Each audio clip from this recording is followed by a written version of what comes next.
And why that's important is like when I was asked by Rashi, where are you? No, when I was asked by her, like, can you MC this event? My immediate response was like, you know what? Great event, sounds fantastic, but like I'm a bit of an oddball here. There are 18 authors, and I'm not one of the 18 authors, and the 18 are all females. And I'm a male in a world where females need to begin asserting themselves and are asserting themselves big time. And here you got this guy coming to front this event. So my instinctive reaction was, you know, I should tell Rashida, like, thank you, but actually you probably need to get somebody else, right, who's more appropriate. However, upon reflection, I thought about this, that I think firstly, the fact that we can get 18 women authors, and most of you are here, and not 18 male authors, I think is phenomenal. It's just fantastic. That's point one. Point two, maybe my being here represents a higher purpose, because I'm not the center of this occasion. You are the center of the occasion. I'm just a bystander. And maybe in Islamic terms, I'm the muezzin, you know, I'm the chanter. I'm going to tell other people about it. So maybe, considering where we are in the world and where we need to go, maybe it is the right thing that you have 18 female authors and you get one male with the sole purpose of not being the center of the event, because they are but of trying my darndest to amplify this event to an audience far broader than this. And as we know, with mainstream media and social media, if you think the audience starts and ends here, you have got to be joking. It just spreads in ways and goes viral in ways we don't quite know. So with that in mind, I understand that, you know, okay, maybe it is the right thing that I'm here. So now I know why I'm here. I'm here to bear witness to this event, to bear witness to 18 outstanding females who've done something I have not done, which is written even partially a book, so you've done better than I have, right? And then to amplify what they've done to the broader audience. That's why I'm here. And also to perhaps start doing this more and more, that males must be happy that they also have a space at the front table. Because for far too often, it was the other way around, isn't it? Where males have the space in the front table, all of us, 10 of us or whatever, and then you'll get the one token female, and the assumption is like, well, at least she'll bring the cakes, for example. Right? Which is not something I like. The fact is, I think the roles are reversing. And I'm fine with that, because I accept the fact we come from different cultural and religious and ethnic backgrounds, even as I talk. But there is a classic Islamic example of that, which is Khadija, right? The wife of the very, very topical Prophet Muhammad, peace be upon him, who's been described in the Quran as the mercy unto the worlds. So who's his wife? His wife is older than him, right? I think by about 20 odd years, you can check it out. He works for her, not the other way around, and then she proposes to him. That's like feminist stuff. That's serious, serious feminist stuff.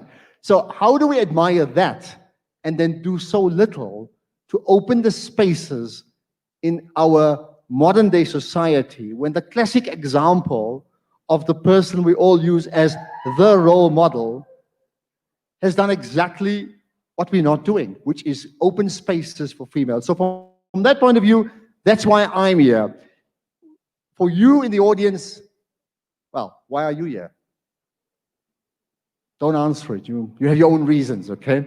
But maybe it's something for you to reflect on. Why are you here? But having said that, whatever reason it is, a welcome, a salam, Sunny Bonani, to you, to you, to you, to you guys right at the back there, to some people I'm very, very familiar with. Ponty sort of saying wave. Salim, I can see, is doing that. There's some people I'm familiar with, some people I haven't seen for years and years, but welcome to each and every one of you. And our guest from Durban, which we'll talk about later on. So welcome to each and every one of you.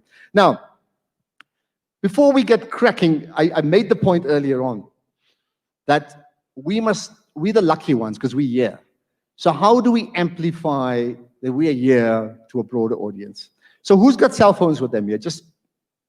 Who's got cell phones? I just want to check up because, sometimes people don't bring their cell phones. It looks like everybody. Okay, so can I do this? Since everybody's got their cell phones, can you take a picture of yourself like now? You and your friends, like right, we're not going to start if you don't do this. Take a picture of yourself, and if you've got the book with you, that's even better. I mean, this is what it's all about. So those of you who got the book, take a picture, take a selfie like with the book right now, right? Those of you who don't have the book, the picture alone is fine for now, but make sure you get the book later on. Can you do that? I'm checking up who hasn't got it. I could wait for 5 minutes for you to buy the book, but fine. Look, let's just take the pictures. We're not going to start if we don't take, there you are, some people are waving. Take the pictures with the books.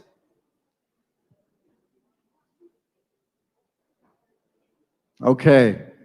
You see, if you don't take the pictures now, that opportunity is going to go away. And then you say, I wish I did this. I wish I took this picture with my best friend or my husband or my wife or my children, whatever, next to me. So can you do this? I'll give you some leeway. Either you do it now, for those of you who's like very active on social media here, just raise your hands. People like me, okay? Who's there, Jamila, you are, certainly others are. Some people are like, no. Can you, those that are active, can you post now, like right now, if it's possible? Wherever your platforms are, Twitter, Instagram, Facebook. I'm not going to say TikTok because then you're going to expect it to dance, so just leave all that alone, right? Just post the picture that you've taken and then use this all-important hashtag, lockdown behind the mask. You got that? Lockdown, hashtag lockdown behind the mask. But can you also put a message, a simple message like, I am here. Can you do that? So hashtag lockdown behind the mask with your picture and say, I am here. And tag all the people that you know, because many of the authors you are familiar with, you can tag them, tag me as well. I will gladly repost that. So if you can do that, that will be just fantastic. All right? You're doing that, right? As far as why we really here, someone told me the other day, when you write a book, it's the best business card ever. Because a book is more powerful than a business card. You dish out a card, like, oh, thank you very much, the people put it in their pocket and they don't ever use it again. But when you've written a book, when you've even written a chapter of a book, as many people have done here, anthologies of a compilation, it's a business card. It opens you up to another world, another audience, and it opens up the audience to you. So there's a connection of credibility and stature and authoritativeness that only comes from writing a book. Now, I haven't yet done it in spite of what I've told you, right? But you guys have done it. So what I want you to do, let's acknowledge these 18 women who've now delivered the finest business card they can deliver in their lives by committing to writing a book. So what I want you to do, can you give them the applause, but not just a quick clap? Like the quick, this type of clap is like, you watch cricket, no, that's not good. Can we like make, in fact, maybe can I do this? Can I get you guys to stand? Just let's all stand, because I think it's going to be better, right? Can you stand? And so ignore the light-hearted cricket clap. make some serious noise when I tell you we're going to clap for 1 minute non-stop. It's the best way we can acknowledge. Take some videos as well. I can see Shaista certainly doing that. Do it. One, I haven't started. Let's go. Hold it, hold it, hold it. That's too soft. Hold it, hold it. We're going to clap. I'm going to count you down. 1, 2, 1 minute, 3, go. 1 minute. Yay! Woo! 1 minute. 1 minute. Louder, louder. Come on.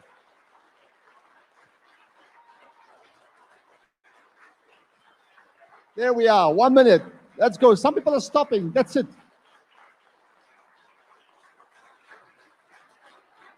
There we are. All right. Thank you. Thank you. Thank you. So to the 18 of you that are effectively the people behind lockdown, behind the mask, that was for you guys. That applause was for all of you, okay? Fantastic. Well, I expect it to be a wonderful day, and let's see how it plays out for the rest of the morning. However, I had a chat with, now you know, Rashida Khan and Jan Wiratunga put this all together, so I understand. But you know, you never really know, so the way to do it is to find out. So I had a chat with Jan earlier, and it's like, how did this come about? And she had her own thoughts about it. So I thought what I'll do is this. The two of them, Jan Wiratunga and Rashida Khan, are the brains trust behind putting all this together. So I want to first call up Jan, who's going to say a few words representing the authors, like giving you the official welcome. But Jan, you're also going to tell us just how this all came about, okay? So put your hands together for Jan Wiratunga.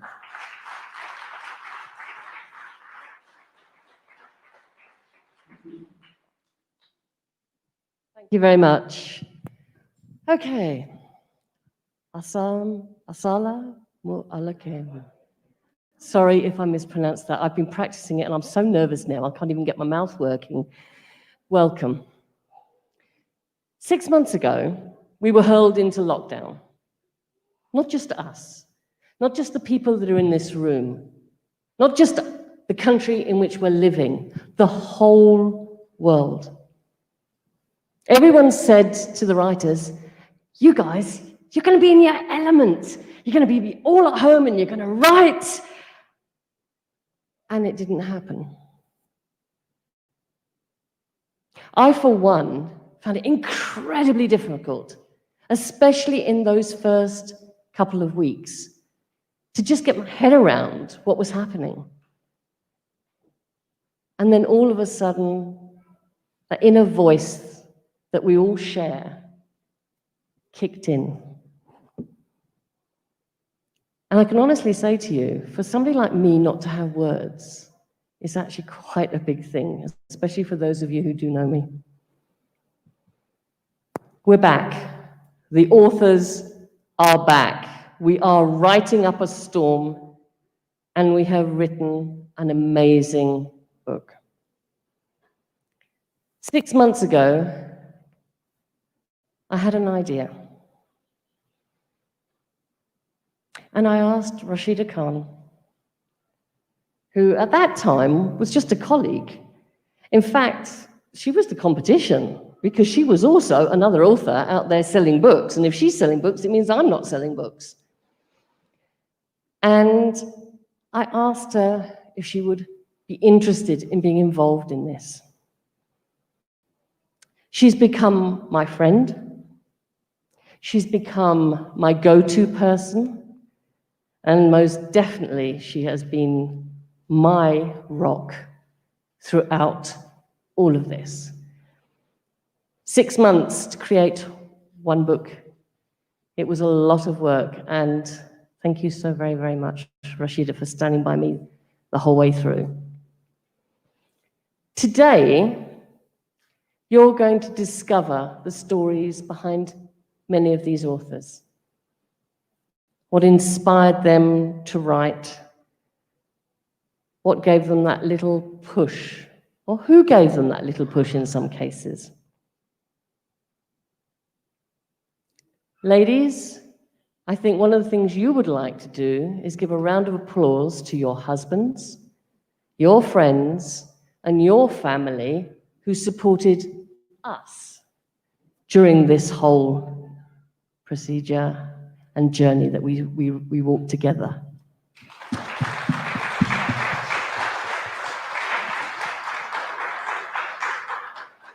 Because without the support of husbands, friends, and family, we can't do this.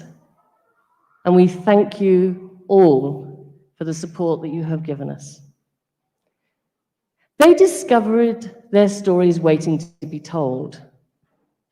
And stories are fiction.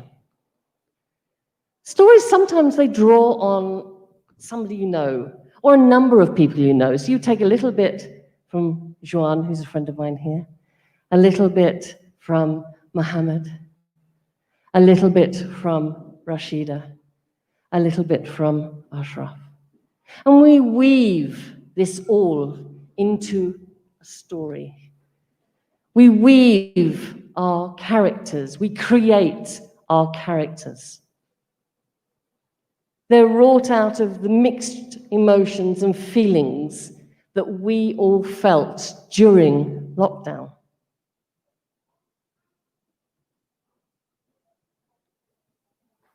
Covert, lockdown, masks, introspection. That was the ingredients that went in to the recipe,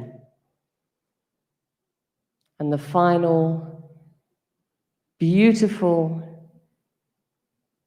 creation that came from it was lockdown behind the mask. And if any of you see yourselves in their stories and read them, then they've actually done their job properly.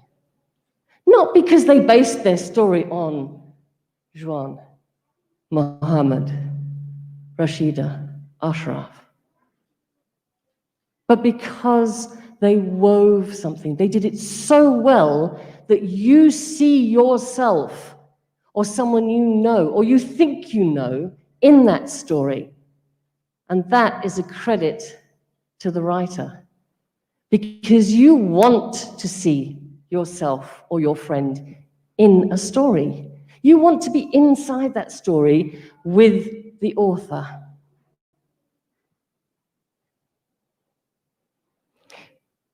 Fiction has a way of just doing that for us, linking us to the story.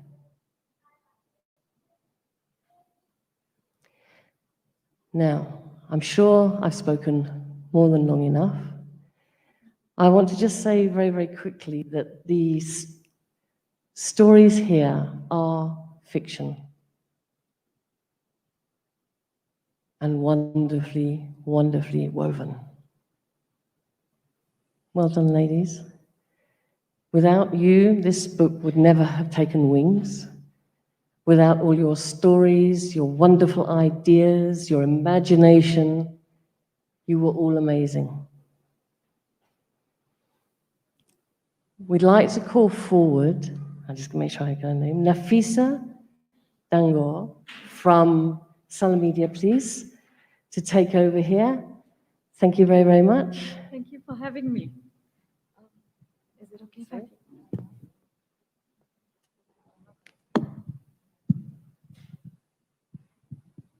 Assalamu alaikum, and thank you so much for joining us today. But, you know, as we were saying, it's reiterating all the support structures. So, Ashraf, I think we need to give him an applause because he's always been supporting us, irrespective of all the women out there that have gone out there. And I think he supported me also throughout my life, wherever I've been. And he supports Salaam Media as well. So let's just give him a really good round of applause. He's been a grand support structure. As far as Salaam Media is concerned, we wanted you to understand what we're actually about. But before we go further, I just want you to know that this event is being live streamed on Facebook as we speak, on YouTube and on Twitter. And we want to thank our main sponsor, Africa Muslims Agency, who've actually sponsored our live stream today to be able to reach out to everyone out there to understand the importance of what we're doing here today. Let me just tell you a little bit about Salaam Media.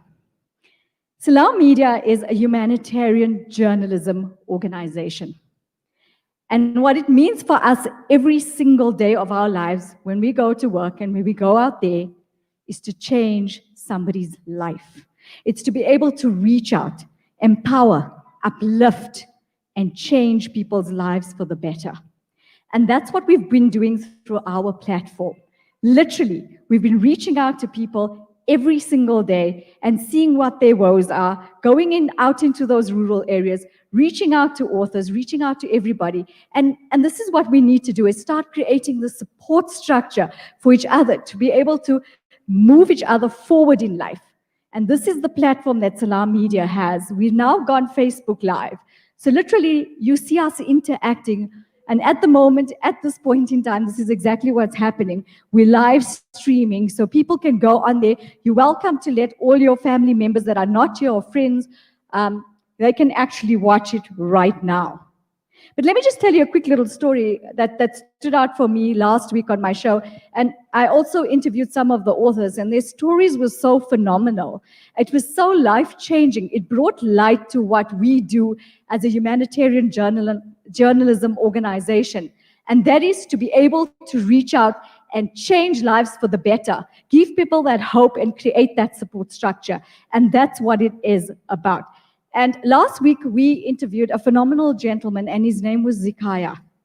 Zikaya's story was, he comes out of Orange Farm, was passing a shack that was on fire, and did the most selfless act. He literally ran into that burning shack to save 2 children. Unfortunately, the one passed away. But the second one, he ran, and as he was running, the shack door closed with the wind, and he was stuck in there. And he literally had 3rd-degree burns. Today, the poor guy can't even work. His situation is so bad that his eyesight is literally down to 50%. His hands have singed so badly, so he needs reconstructive surgery, eyesight surgery, and we decided to reach out to him in many directions. And this is what our company stands for, is to be able to go out there within communities and uplift people, change their lives for the better, and bring light to the situations that need to be changed every single day. So I'm saying, do join us on Salaam Media to be able to reach out further to others. It's about being able to create the support structure and understanding what each one of us means. Each one of us serves a purpose in our environments. And it starts with us on the community level. And, I want to actually applaud these authors once again. I interviewed them on my show during the course of this week. And it was so phenomenal to be able to listen to each one's story and what it meant. It was such good food for thought. It taught us to reflect as humanitarians, that each one of us is a humanitarian in one way or the other. So we're saying, join us at some point and help us to be able to reach out further. So let's do an oath today. I think we have to take this oath because it's very important. Let's all lift our hands up. Okay? And let's start taking an oath today to say that from a Salaam Media point of view, we're not just going to support Salaam Media, an Africa Muslims agency who, of course, sponsored us today to be able to reach out to you. But we are going to, every single day of our lives, try and make a difference in somebody else's life. Support each other, not bring each other down. Lift each other up and go out there and to reach to those that are in absolute dire need. Are we going to do that? I'm not hearing a yes.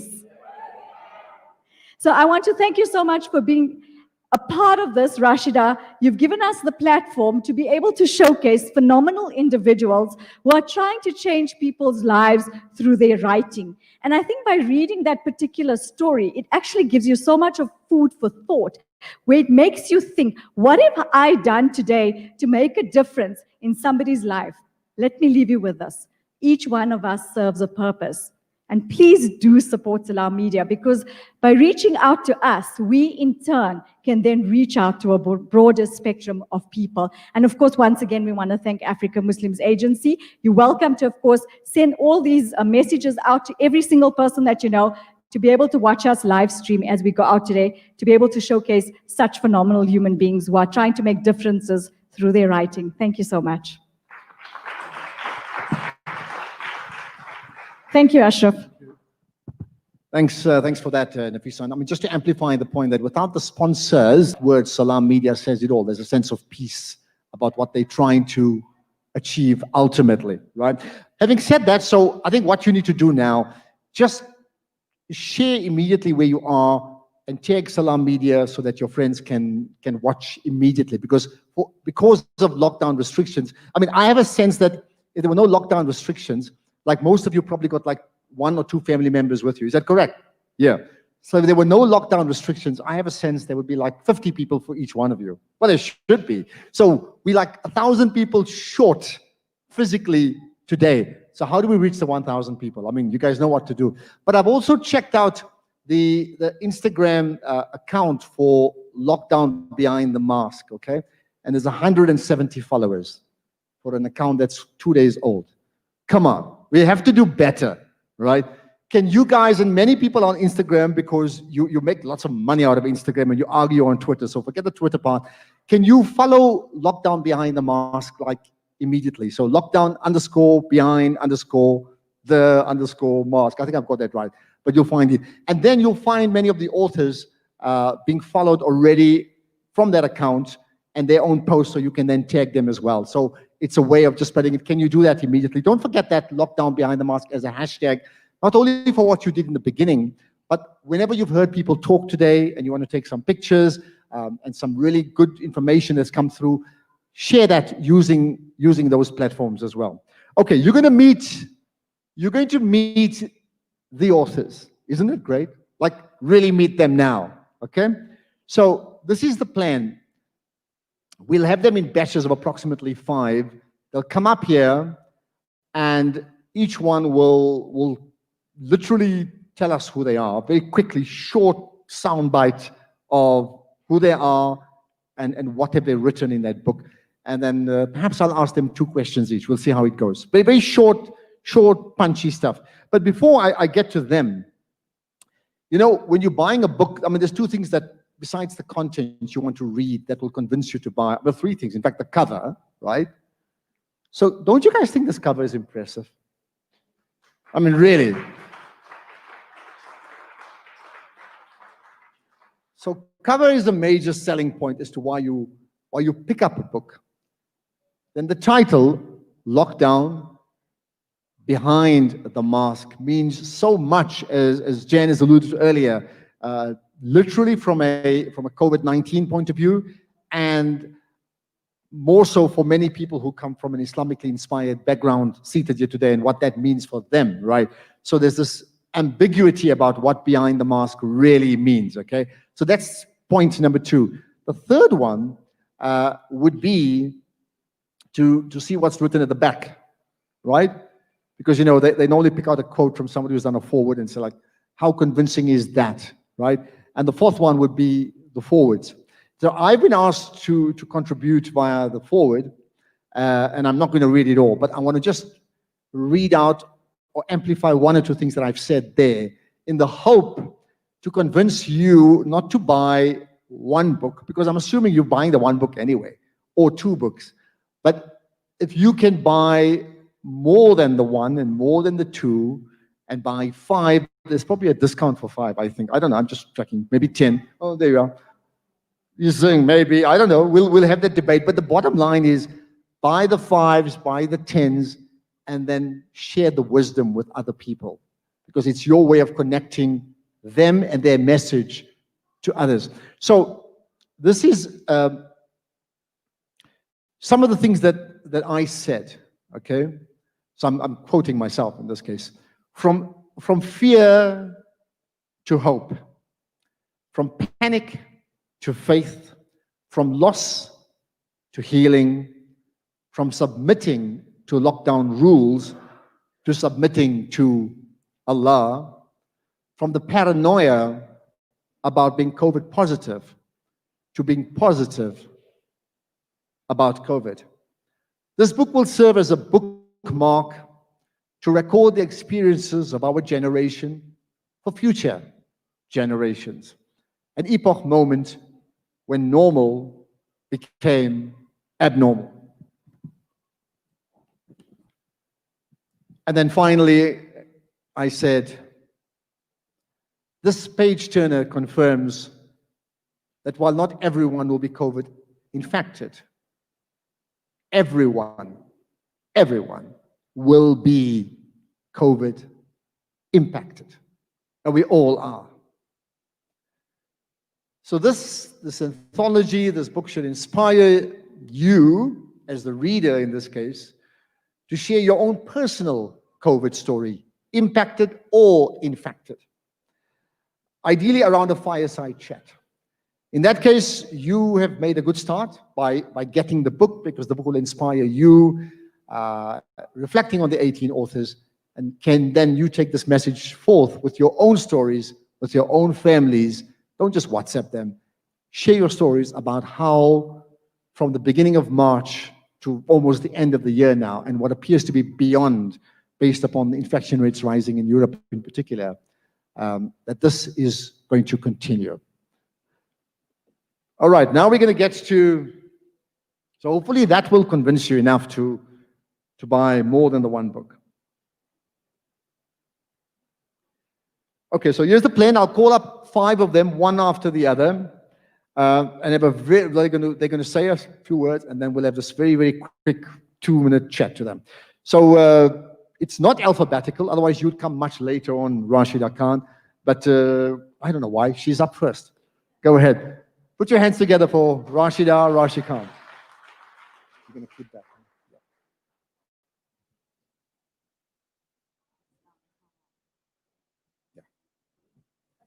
Assalamu alaikum wa rahmatullahi wa barakatuh.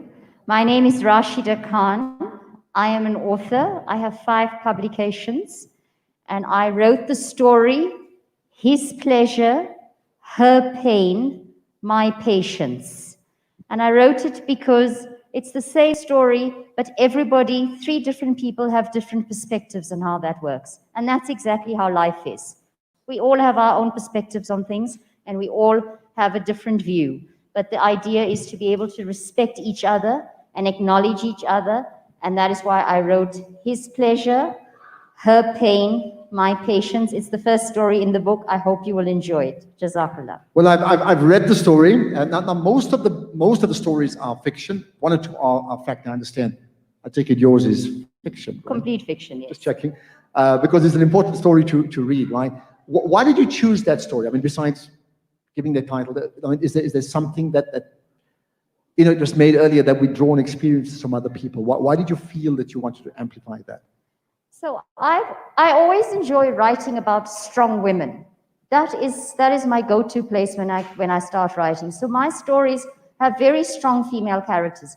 My first story, my first novel had 3 main characters. 1 was female and 2 were male, and they were also very strong. So I wanted to present both the women in this particular story, His Pleasure, Her Pain, My Patience. I wanted to present them as almost diametrically opposed to each other in the normal context of how you would expect them to relate to each other, but how they actually need each other and decide to put whatever the issue is between them aside and work together to move forward. So Okay. that was what it The idea is to read the book and read the story so you know it, right? Just a quick one about you. How many books have you written? I've written 3 novels, a poetry anthology, and a short story collection. So she's got lots of business cards. I mean, that's the bottom line to it, right? And my books are there actually, so you can have a look later. If No, you're and I mean, interested. you won that Minara Chamber Literary Award, right? So I mean, we honestly, sometimes, you know, there's a sense of being modest, like I did nothing. I mean, honestly, I love that phrase, you're playing small doesn't serve the world. I mean, we have in front of us not just one of the 2 people who's conceptualized this, and I mean, Jan, you'd agree with this, but you actually have someone from your community who's stellar. And I think you need to acknowledge that up front. Thank you. Please do that. For now, your time is up. Thank you. Okay, let's get to the second one of the authors, Mumtaz Ismail Razak. Thanks, Mumtaz. Go ahead, you got like a minute or so to tell us who you are and why. Assalamualaikum wa barakatuh. I am Mumtaz Ismail Razak. I'm an educator by profession and a short story writer. My topic is a blessing in disguise. I think for me, the COVID, it came as a pandemic, locked us all, but it brought back life values and humanitarian values. And what's the punchline, this blessing in disguise for you? Like, what's the big thing? I think family, we had to video call each other, real life, cooking at home, no takeouts, actually being with family, all that came back. And what would you like, it's like watching it's like watching a soccer match and you say, my team played lousily, and others will say, my team played very well, or the rugby team because they won the World Cup a year ago. What I'm trying to say is we take different experiences from it, right? What would you like people to take out of your particular piece? My book, especially, it's very personal to me in the sense that when I was busy writing this book, I think I did mention it in my interview. My brother was alive and we were sitting together and doing all of this. And not long after that, he was a victim of the COVID. So it touched me personally in that I lost a brother. But more so, we mustn't be overcome by fear. Deal with this pandemic, embrace it, acknowledge it, empower yourself, and deal with it. Well, there's a good example of COVID infection and COVID affecting someone, and clearly has affected your family. Yeah. Well, read the story. Thank you so much for your time. Thank you. Appreciate it. Thank you.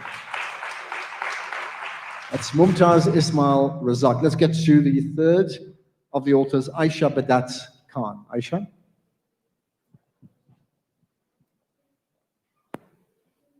Thank you. Assalamu alaikum. Hello, everyone. I'm Aisha. My story is named after the main character, Zoya. In April, I was feeling like a person in a straitjacket. Every time I heard those words, mask, sanitizer, curfew, I just felt everything tightening around me. I'm sure most of you will agree. In fact, it got so bad, I was farting loudly just so that people wouldn't hear me cough. Anyway, I wrote to take my mind off things, and it was a good distraction. In hindsight, that immorbid fear of the world coming to an end and mass graves being dug up everywhere pushed me to follow my passion, and for that I'm grateful. And what was the experience like when you followed your passion and also got this down in print? Because you see, when you put it in print, it's now there for immortality. Right? True, and it's like this door has now been opened and I've got to walk through it, and I hope I can go through it successfully. And the point I made earlier about when you write, because I suppose people are buying your books for the first time today, I would think, right? Have you already seen a difference in terms of how people approach you, considering you've written? Yes, I have.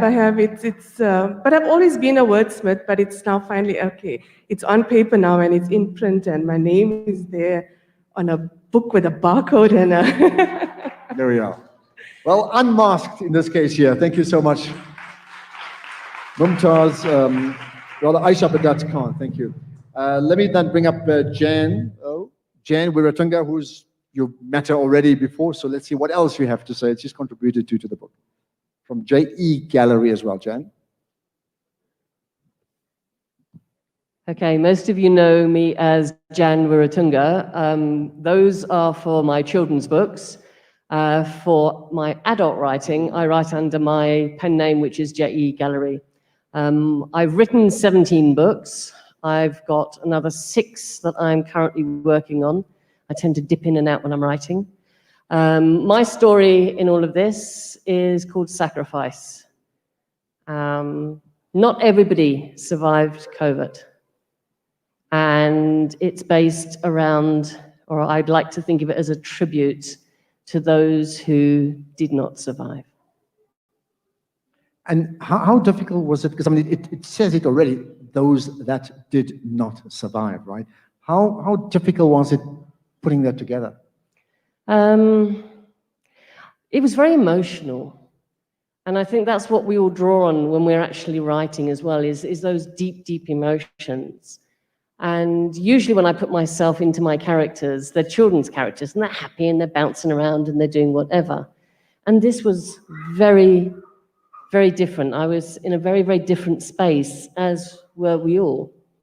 So I had to find other emotions And I was aware of people. One of my neighbors passed away through COVID. Other friends have passed away because of COVID. So I was able, I think, to draw on that as my inspiration for this particular story. And then do you reflect on, because I mean, I know most of it is fiction, but others are like fiction based on fact. No, this is perfectly fiction. It's all fiction. This is all fiction, right? But do you then still, well, you obviously reflect on the reality because COVID is certainly not fiction at all, right? But how are you tempted to draw on real life experiences and then just change the names, copy and paste but name change, or is it absolute fiction based upon the reality of COVID-19? No, it's absolute fiction based on the reality of COVID-19. I think that it's very easy to just sort of say, oh, my friend this, my friend that, and draw them into your story. But we don't do that as authors. We tend to have the story already in our head. But we maybe are inspired by a particular instance or something that happened in our life. And I was just aware initially of how frightened we all were. And I think we were all frightened. Every single one of us. None of us knew. We didn't know what this was. It's a pandemic. What's a pandemic? The last one was 100 years ago. It killed millions of people. This one is still got to ride its wave. So, you draw on the circumstances rather, for me, than the individual. Okay. Put your hands together, Thank Jan. you very much. Thank you. Jan Wiratunga. All right. Now I want to draw attention to Shanta Maharaj Singh, who's actually not here. So the way to draw attention to her and what she has to say is, if I can just cue you guys, we're going to play her message via video, and it'll come up on the screen right above there. Yeah, thank you.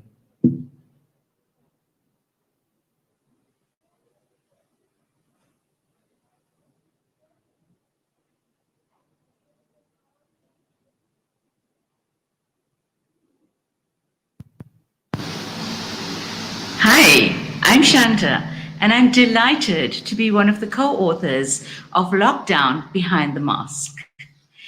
I'm actually a 1959 physical presence, but a 21st century mindset. So that's quite a bit to put together in one person. And it has caused me to become a lifelong learner, to accept challenges, and simply to make the best of life. My philosophy is that I shall walk this way but once. Any good that I can do, let me do it now, for I might never walk this way again. May sunshine and love always illuminate your journey ahead. Thank you. Just let's give her applause.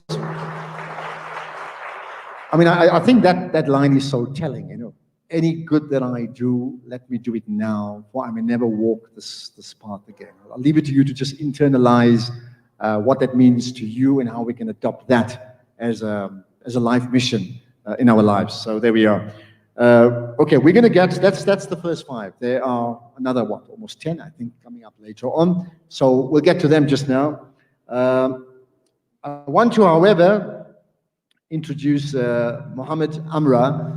And Mohammed Amra is famous for us starting late today. So, I mean, that's a good reason, as you know. Now, you heard that he came off the flight, and we had to make sure that we fit in with his time, right? But more importantly, in a world where books are important but are not read as much as they ought to, and as we know, you read a book, you'll never be bored for the rest of your life. That means if you get connected to reading, this notion of I'm bored, it just doesn't work, because you will find a reason. And intellectually, it will challenge you and will inspire you. Now, Mohammed Amra, in terms of where he is and the role he's played, not just for today, and you're going to tell us about today, but in terms of his role as a publisher, I think is phenomenal. Okay, so maybe we should call you up here, if you can come up, because I want you to stand when people give you the applause that I think you deserve. So in advance, let's applaud the role that he plays with Africa Impressions Media, based in KZN or Durban, but again, impact is far beyond the narrow confines of just the beach. Mohammed, over to you. Use that one. Assalamu alaikum wa rahmatullahi wa barakatuh. Sawubona. Panikam. Namaste. Goeiemorgen. good morning, Sanbonani. This is about South Africa. So if I'm the reason for being late, it's Murphy's Law, and you can never challenge Murphy's Law. I booked the 8:15 flight, hoping to be here in time, but the 8 o'clock flight took off before the 8:15 flight. I was here at the airport in time, everything. Again, Murphy's Law has it. I booked a manual car with Avis. They upgraded me to an A3 Audi, automatic, so I was here in 20 minutes. So I can't apologize for that because it's Murphy's Law.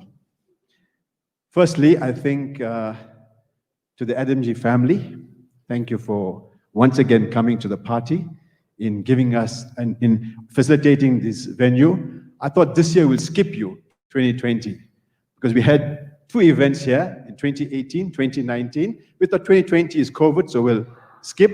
But Rashida and Jan comes to the rescue, and here we have the lockdown. So give them a round of applause for allowing us the use of these facilities once again. And Jan and Rashida were shocked out of their wits. I said, just go to them, they'll sort it out. Thank you. They're wondering how this guy in Joburg knows all these people in Johannesburg, you know? Anyway, that's my networks. So that's a thanks to all. To you amazing ladies, fantastic job. I think a lot has been said. I don't want to trump that anymore. My journey into publishing started about 6 years ago, exactly 6 years ago. And when I realized that books, people are not buying books. People are not reading enough. And you know, from the Muslim perspective, the first word, the first revelation is Iqra. And this is, by the way, across communities. It's not a Muslim-specific thing about reading. We're just not reading enough. And Ashraf mentioned this. And I've made this my lifelong mission as a retired person to make this the highest priority in my life in reviving the culture of reading and writing. Absolutely important. Because you cannot be, for the specifically about the Muslims, if you're not reading, how can you be faithful to the first revelation? Think about it. And I want to tell you a lot about reading. By the way, Murphy's Law applies now because my watch is not working. That's okay. It's okay, good. So I went out internationally to the US, the UK, Malaysia, and other places, contacting people in my network to say, give me rights, copyrights to publish books in South Africa so I can reduce the price of books. Because of the Rand dollar exchange, you know, it's crazy to import a book now. You try and get a book from Amazon or Book Depository and see what you have to pay for those books. It's crazy. Okay, so I went out and I did that. Fortunately, because of my networks, they said, okay, we'll give you rights. And people don't give rights in a hurry, by the way. You know that. It's a hard one. It's a hard one to get. But I successfully, and these are mostly Islamic books. That's my journey that started, is Islamic books. And to date, we've done over 130 titles. We've distributed 70,000 books, which means now somebody is reading out there. And then I went out and I realized the children's books is where the gap is. So I started importing children's books. I haven't published any children's books, but we're getting there slowly. Now, about reading, it is such an important part of our life that there's so much I can talk about. I'm not going to go through everything. Don't worry, Ashraf. I'll release you from pressure. But perspectives. You learn about other people's perspectives, especially fiction. How other people's worldviews you may be sharing or you would want to share because you've read the person's life story or the writing. It's so important to see the world through other eyes. You suddenly see different perspectives.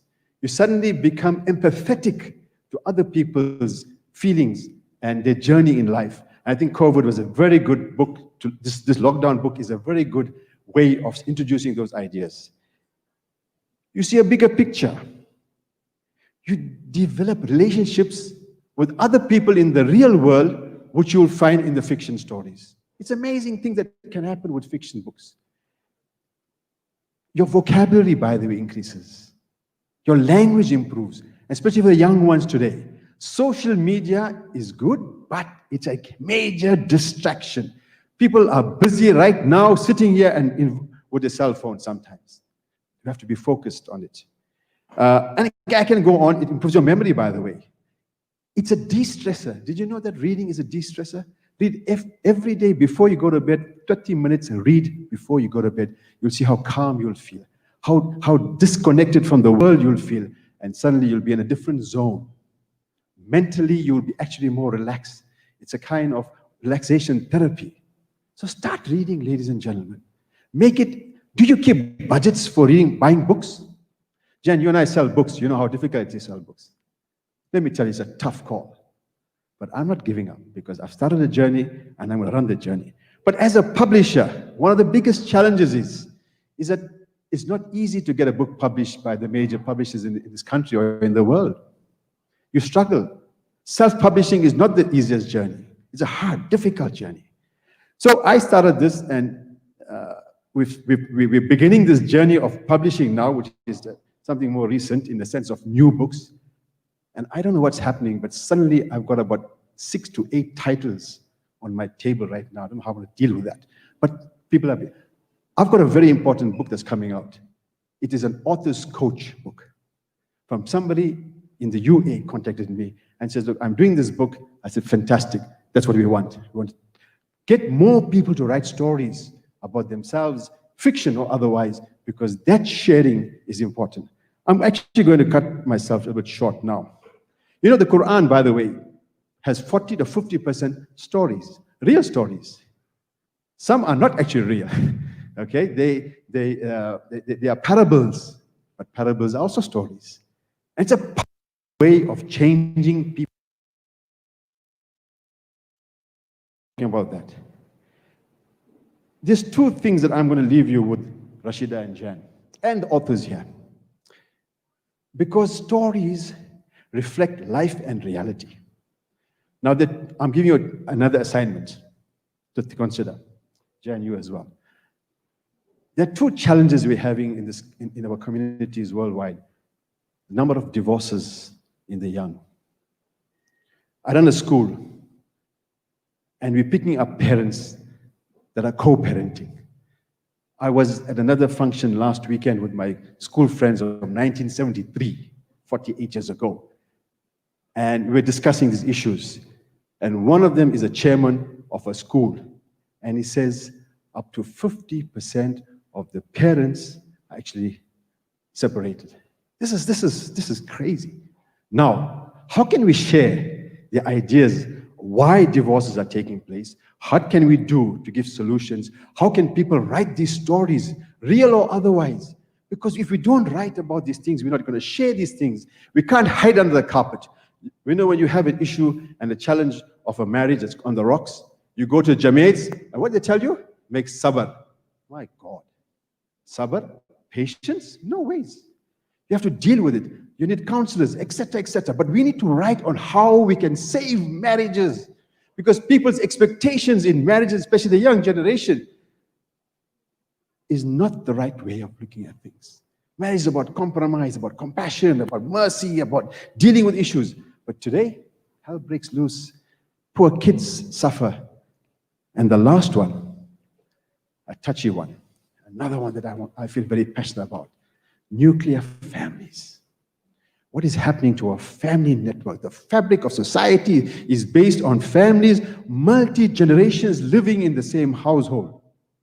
But post-modernity has given us a different perspective where I am important. My pleasure, my rights, my opportunities, my, you sacrifice the benefit of grandparents being part of the raising of children. It's a hard one and a difficult one. But again, let's write about the good of this, because that's what's going to save. We know what's happening in our communities across the globe. But there's another challenge, and by writing, we will be able to at least discuss this in an open way, not going to the psychotherapist, behavior therapist, etc. So I want to thank Rashida and Jan for opportunity to publish this book. It was a hard journey. Okay, it took months at least.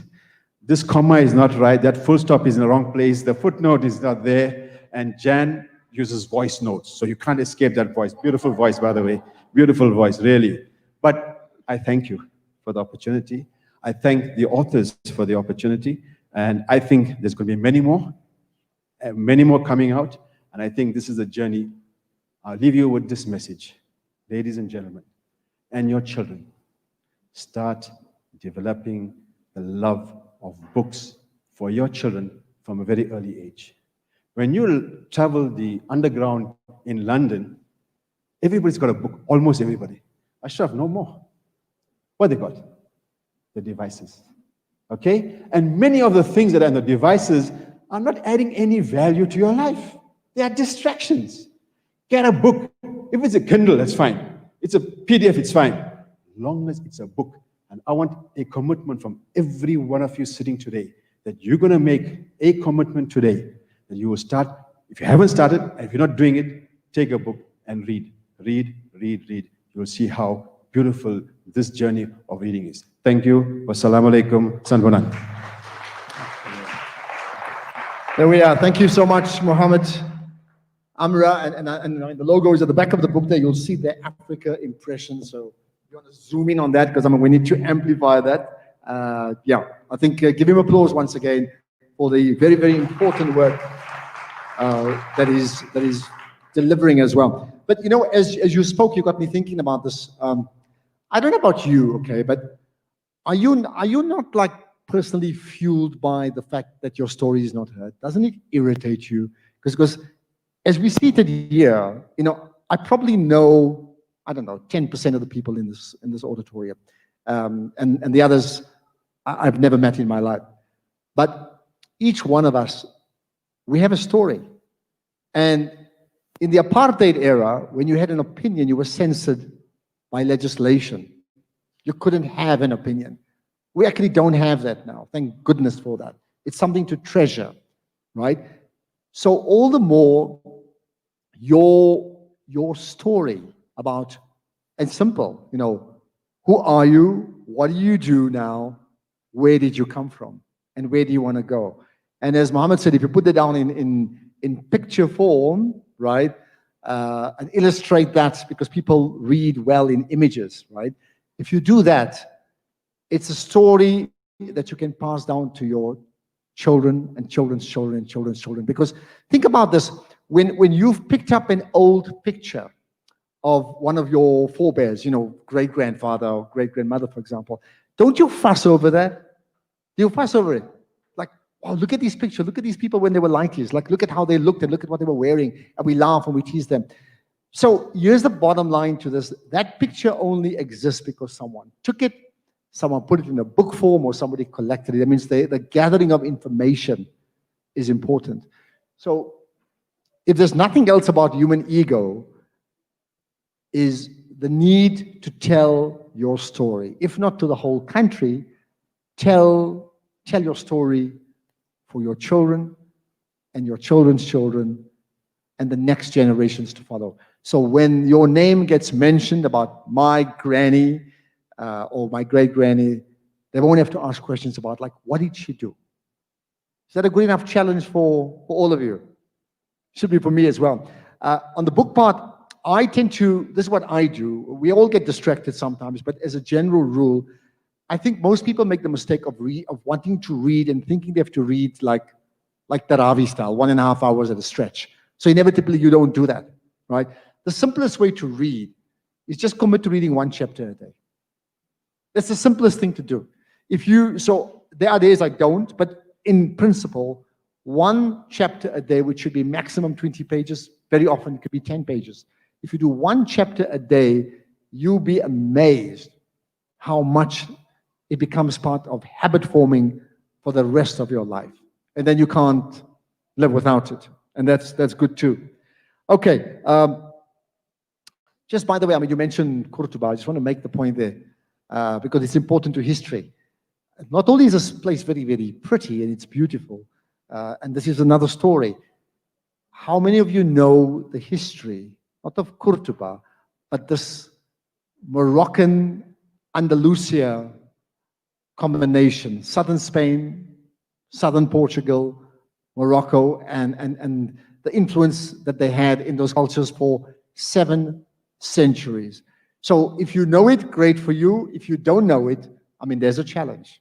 Go and read up about Andalusia, and you'll come back and you'll say, oh, I learned something new, and it'll come from reading. Okay, let's get to the next group of 5 authors, right? Same principle, you're going to call you up, 1 minute or so, speak, and then we'll ask you 1 or 2 questions very quickly. The first of the 5, Shaista Token. There we are. Thank you. There we are.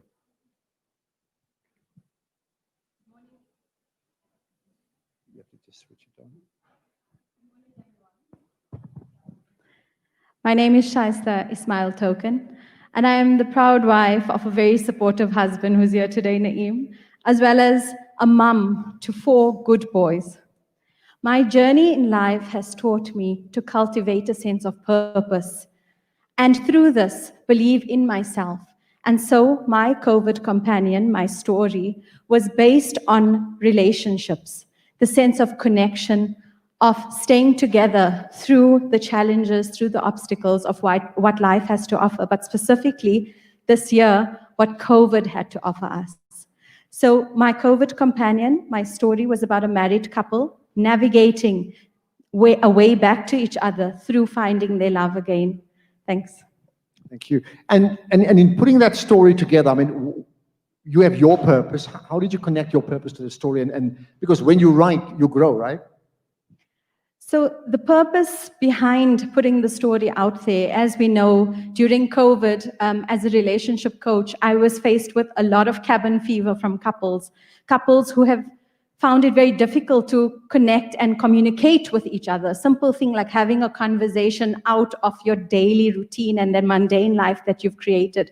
So when I started my COVID companion, at the back of my mind, it was to give a sense of hope to couples out there that fixing that relationship, and to reiterate what Muhammad Amra said, is relationships and divorces have become so commonly broken nowadays that we need to give people an idea of how to navigate their way back to each other. So I think that purpose was in mind.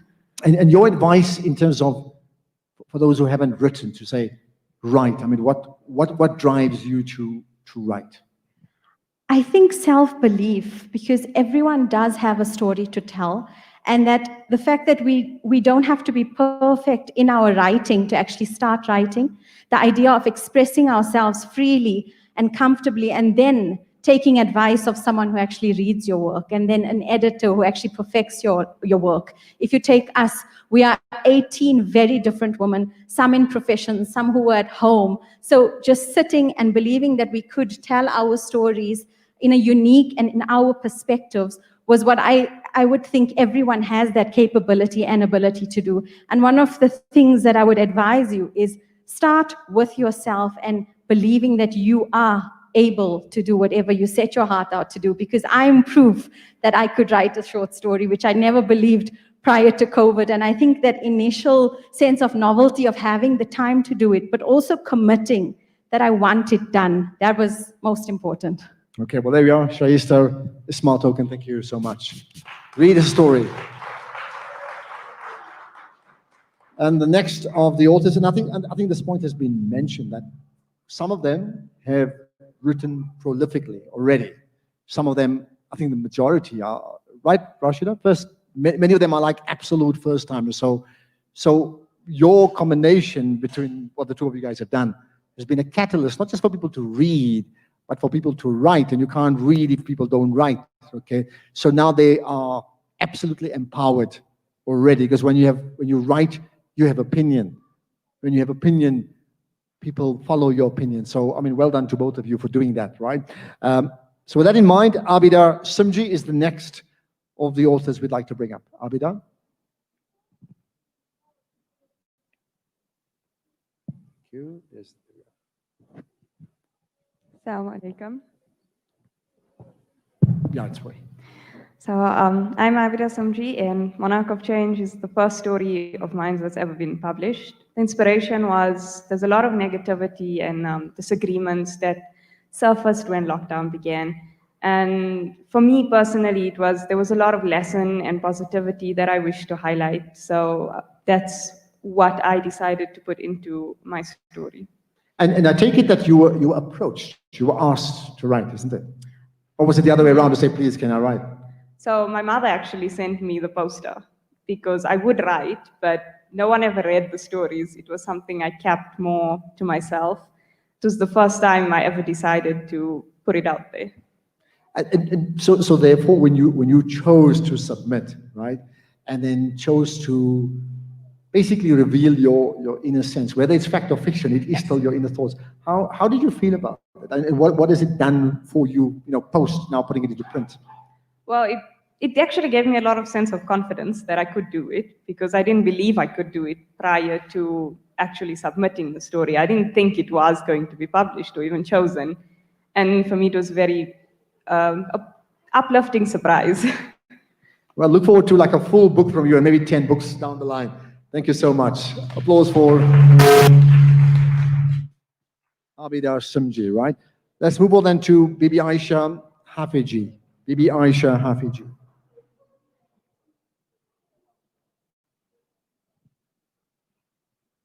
Thank you. There we are. Thank you. There's that orange one, huh?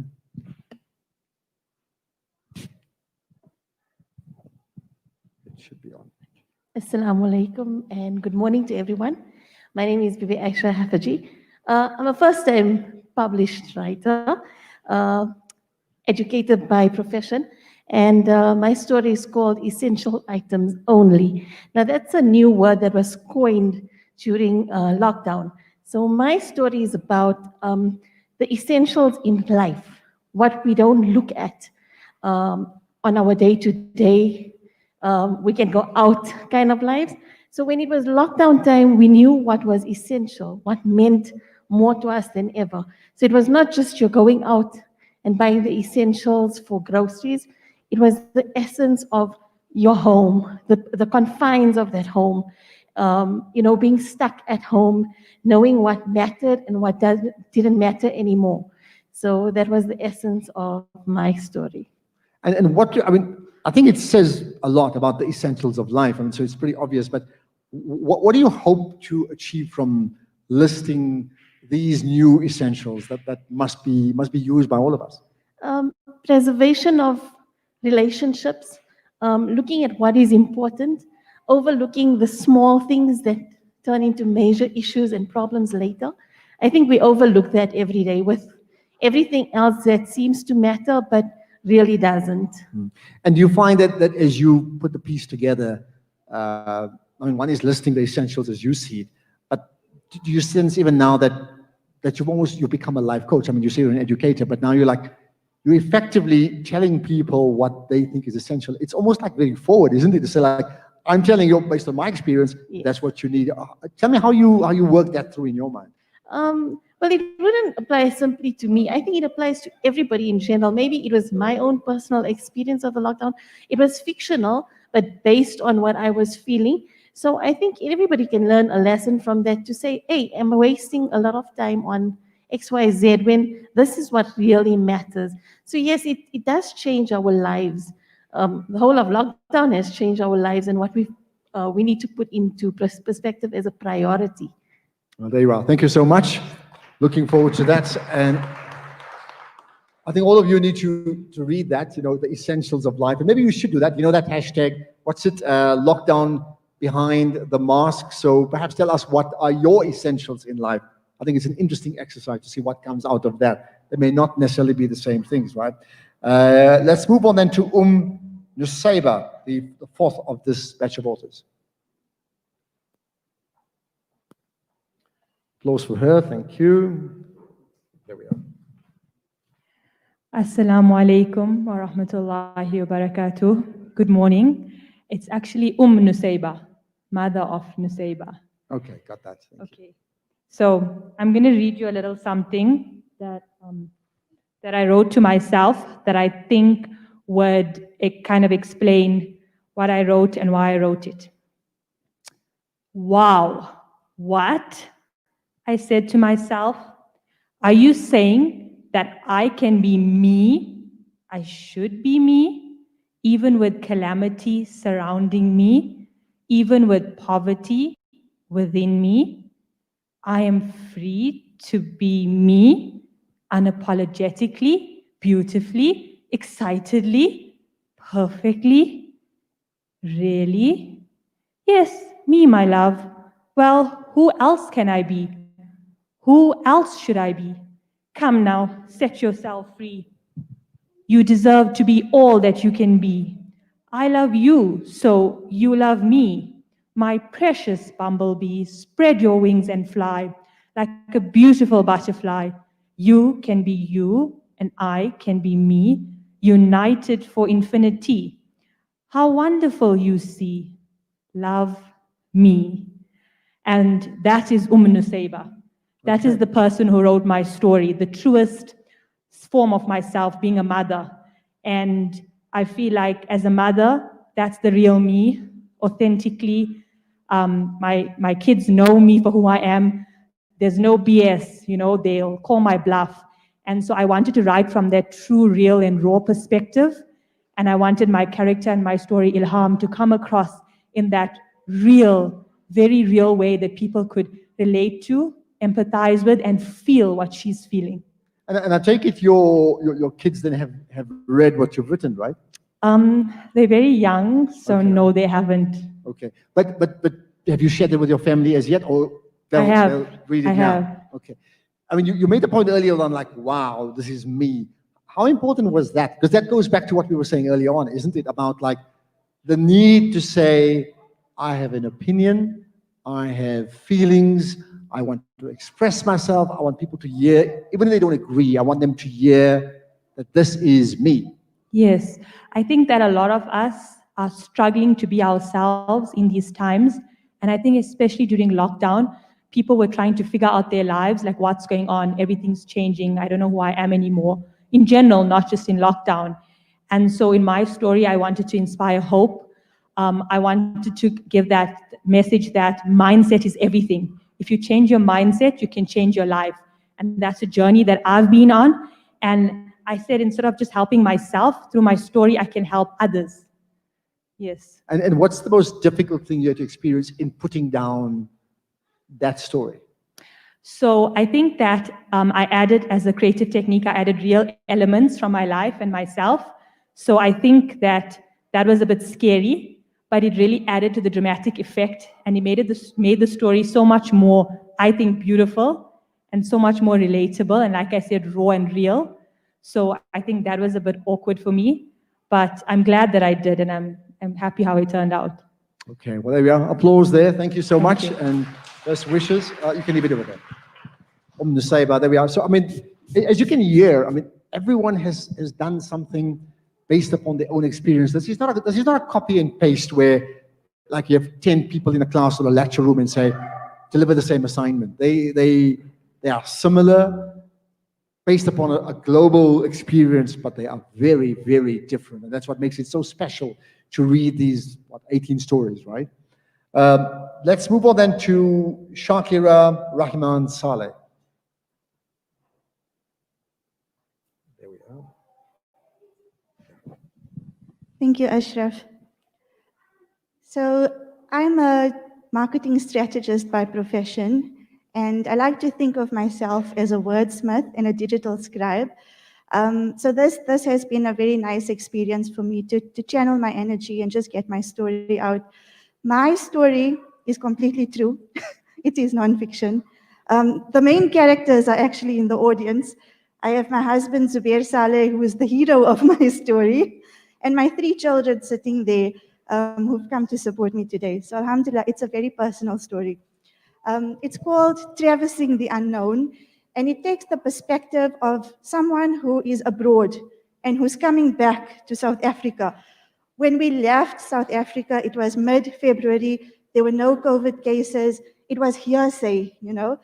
When on the way back, it just kept on escalating. We are so used to taking our temperatures. We are so used to sanitizing. But think of this overseas, in a foreign land where there's just masks and there's people with hazmat suits that were at the airport, and we were herded like sheep as we moved from Turkey to Qatar to Johannesburg. So there's a lot of fear, and there's a lot of escalation in how this went so quickly. And when we came back, there were 3 cases. But there's also a lot of hope, and there's also a lot of grounding yourself in terms of, for me, was the zikr and there's a Sufi aspect in it as well. Because when I was in Turkey, we attended a whirling dervish show. And that kept me very grounded. And if you're a lover of Rumi, you'll appreciate a few of the things I share with you. And I hope that, inshallah, traversing into more unknown, the story will be a source of hope for you as well. As you're talking, I'm looking at my wife. She's probably going to say she'll join you, because I'm sure she will, because she likes that. How you said, I mean, yours is real. It's based on a real experience. How difficult is that, where you now mention something that people can track back to say, oh, that's what they were thinking. That's what, whatever. Explain that. So, Ashraf, I'm glad you asked that question. I had a lot of help from my editor, Mr. Harun Pochi. We really check the facts, we check the dates, we check the news. So everything you read there has been checked and hopefully is, very authentic. We try to be as real as possible. The characters' names have been changed, of course, because there's a few people I mentioned whom I've met, and for their own, it was advised by Shan and Rashi. We just changed the names, but it was quite a process. It took a lot of time, a lot of going back and forth, but alhamdulillah, it was, I think, very rewarding at the end. And I mean, do you see considering you are in the digital marketing space, do you see a follow-up on this? Because I mean, one is when you're arriving in a South Africa that was not a single COVID positive person. Now we have like, what, 700,000 people, right? Do you see a personal follow-up for yourself in terms of now step 2, step 3, step 4, 5, 6 of that same journey that you put down on paper? Most definitely. I think having gone through the experience, now I could plot that out. But at the time, it was so uncertain, and I think everyone can relate to that. We didn't know what news was trustworthy, what was, the correct protocol.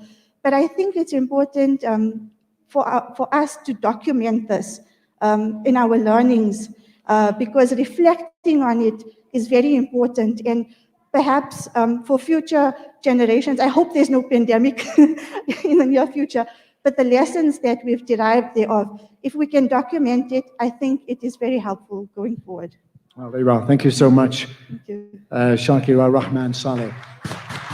I mean, I think that last point that she made is so important. It's important to document your experience. I'm not saying you have to give every single detail. Some things you may choose not to, right? But in principle, it's important. I mean, I know I was COVID positive on the 1st of July, and my wife was COVID positive on the 2nd of July, right?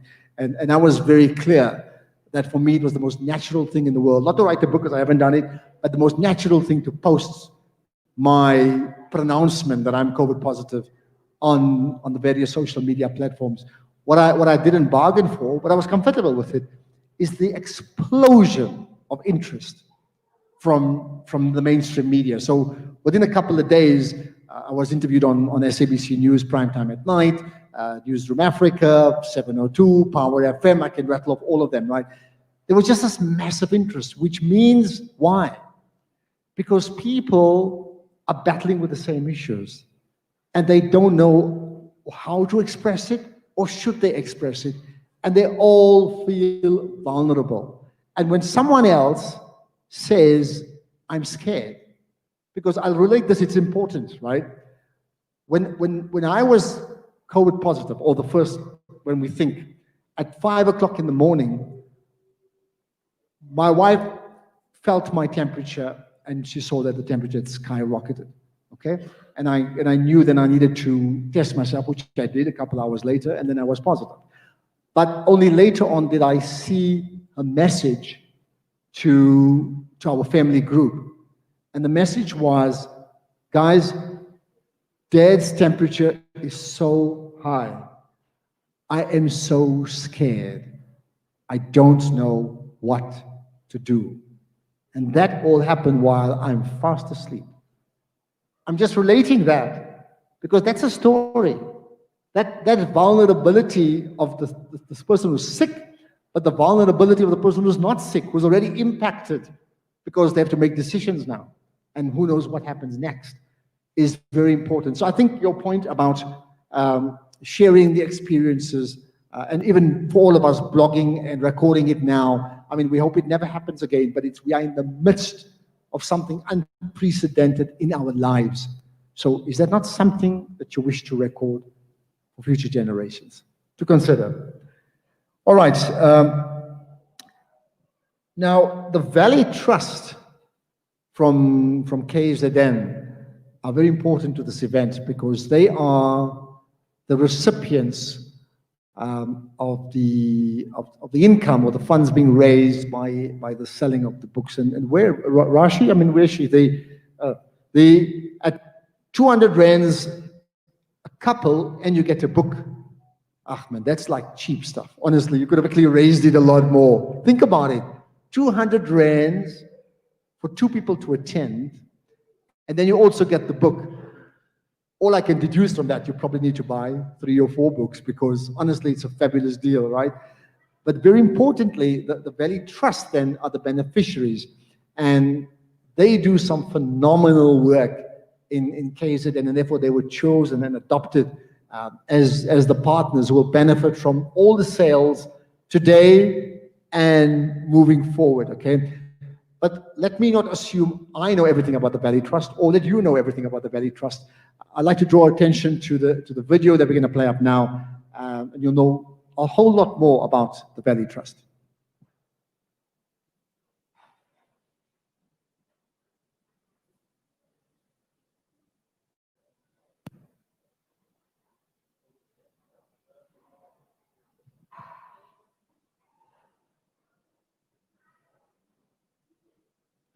You got it sorted out? All right. Okay, maybe what we can do is, I think Rashida may be coming in here. Rashida, if we're not playing that video now, let's just see.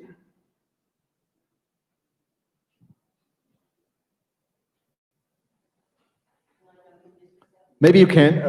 And the good news is by the silence, all we can think about now is the Valley Trust. And what do they really, really do? So you're going to find out.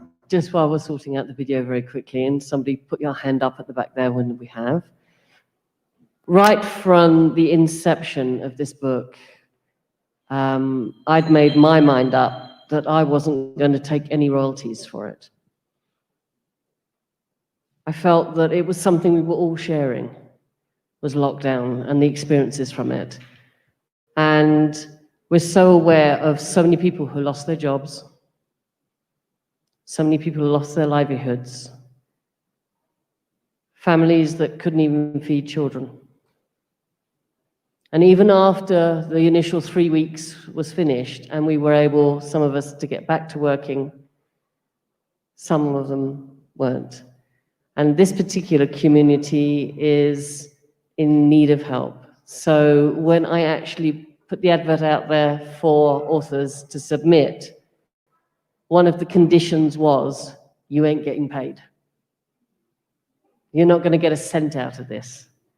In fact, all of these ladies I know have given not just their time, they've given their money, they've given so much to make today actually possible.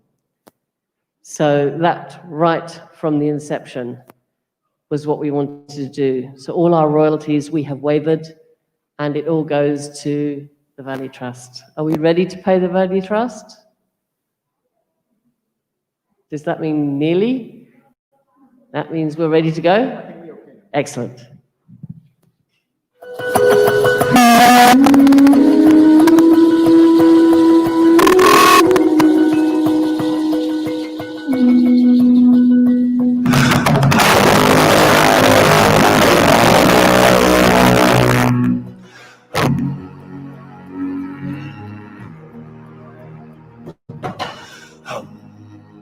Sanbona. My name is Usbo Viladazi, and I'm the Executive Director of the Valley Trust.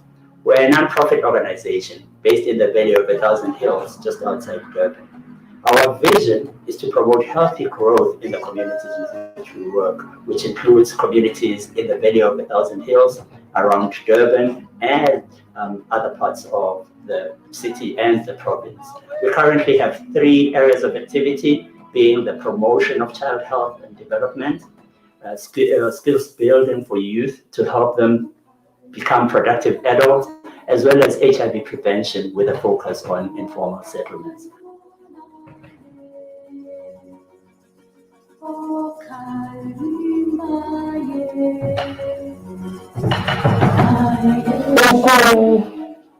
Ukufunda noZanele mina ngibuye ngayeka-ke kwakuthi sekuthanda uba ibangana nami khona okunye ngisakwenza ngabuye ngayeka indaba yokuthi siya egruphini.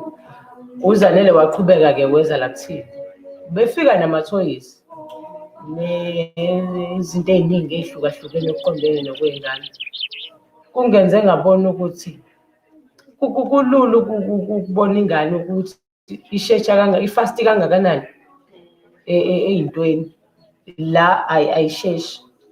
Wase kuba khona okunye wayekade kwenza kwekafike mhlawumbe kwesinye isikhathi namabhola adlale nabo aphinde kube ukuthi uyabaculisa bayadansa nje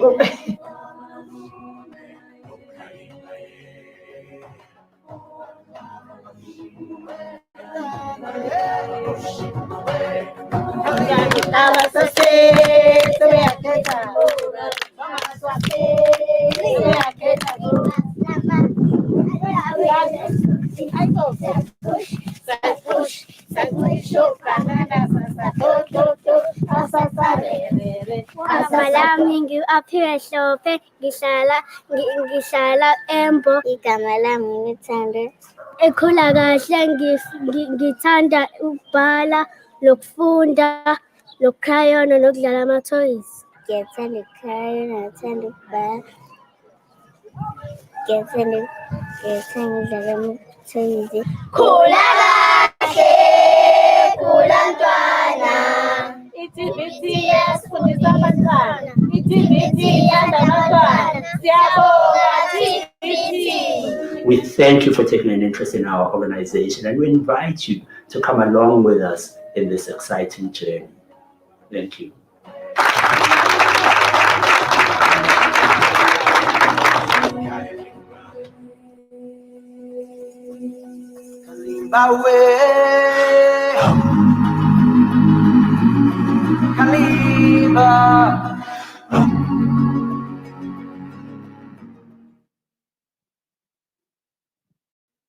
There we are. Rashida and Jen, I think it's a very good choice that you guys made to connect the impact of the book to the Valley Trust. So just give them applause once again. I think both ways for the choice and what they do as the Valley Trust as well. And I understand that the Valley Trust will be present physically at the Pietermaritzburg so KZN book launch coming up in about 2 weeks' time. So looking forward to hearing what they have to say then. But clearly here's an example of some people doing one thing, then raising funds, and then people who are far removed actually not being far removed, because what happens now, you're a part of them and they're a part of you. And then those that they benefit and they help will be benefited by the impact that you make in a way that you don't quite know. Can you see how viral, to use a very operative word here, how viral the world is? We're all connected one way or the other. Okay, so let's get to the last of the batch of 5 authors.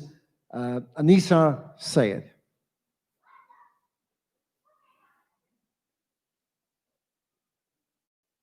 There we are. Thank you.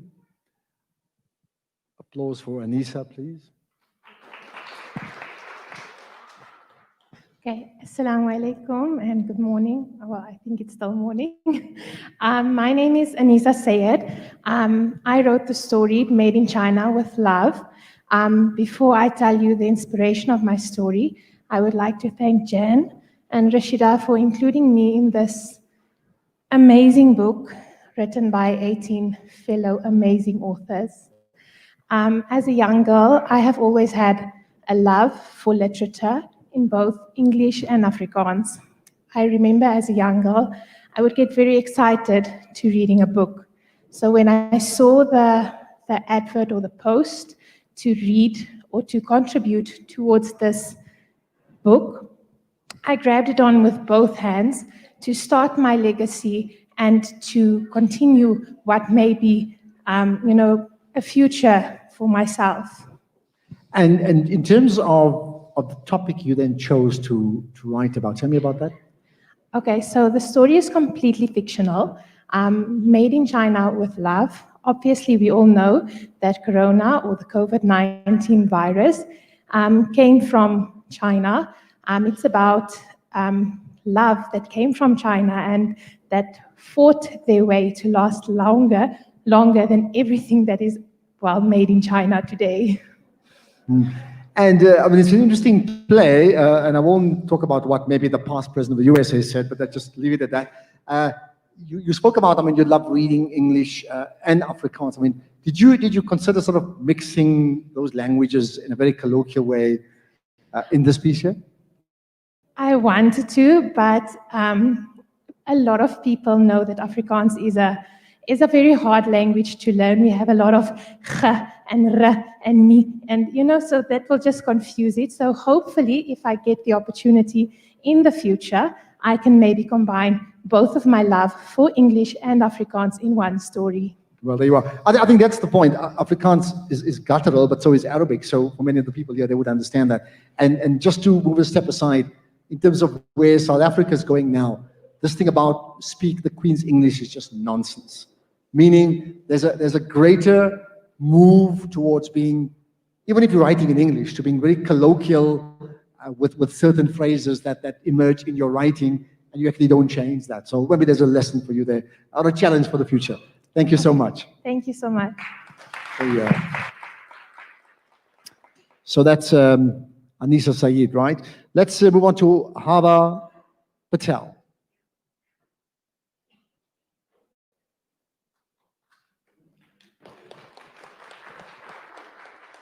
Thank you. There we are.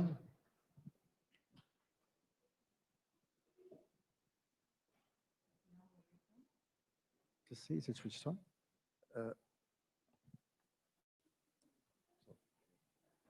Assalamu alaikum and good afternoon to everyone here.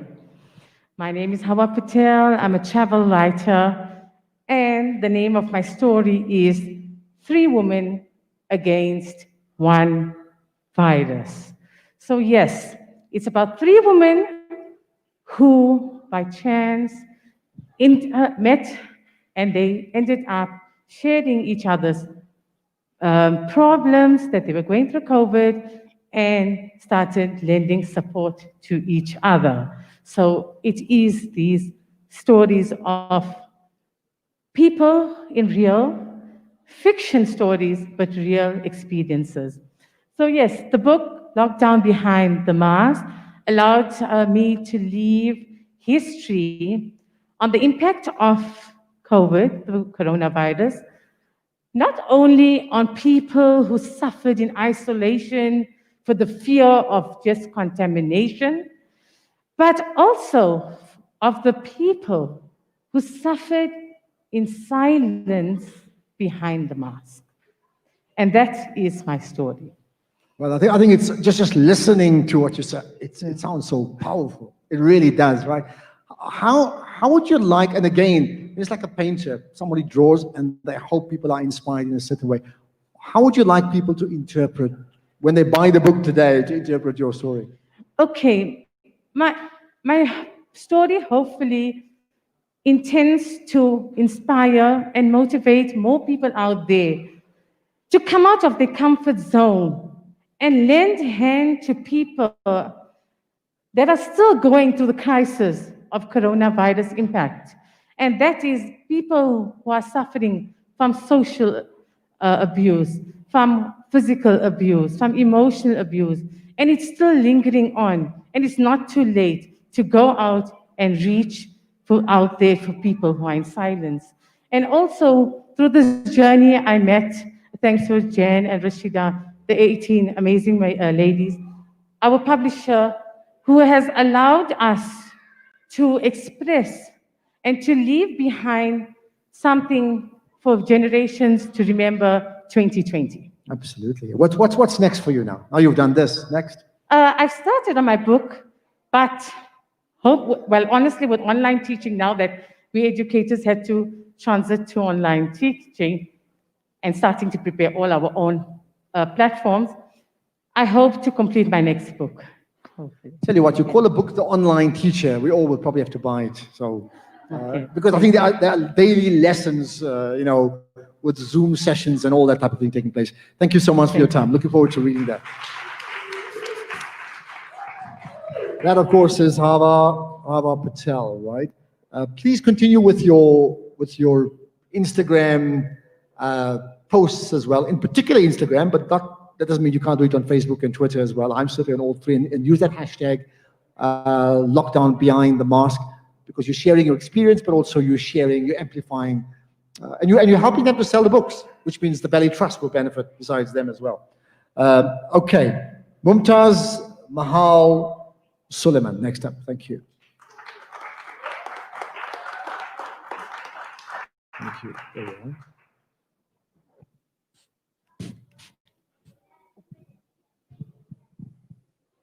Thank you, Ashraf. Forgive me, I'm just a little bit distracted. I'm still stuck on a valley of 1,000 hills.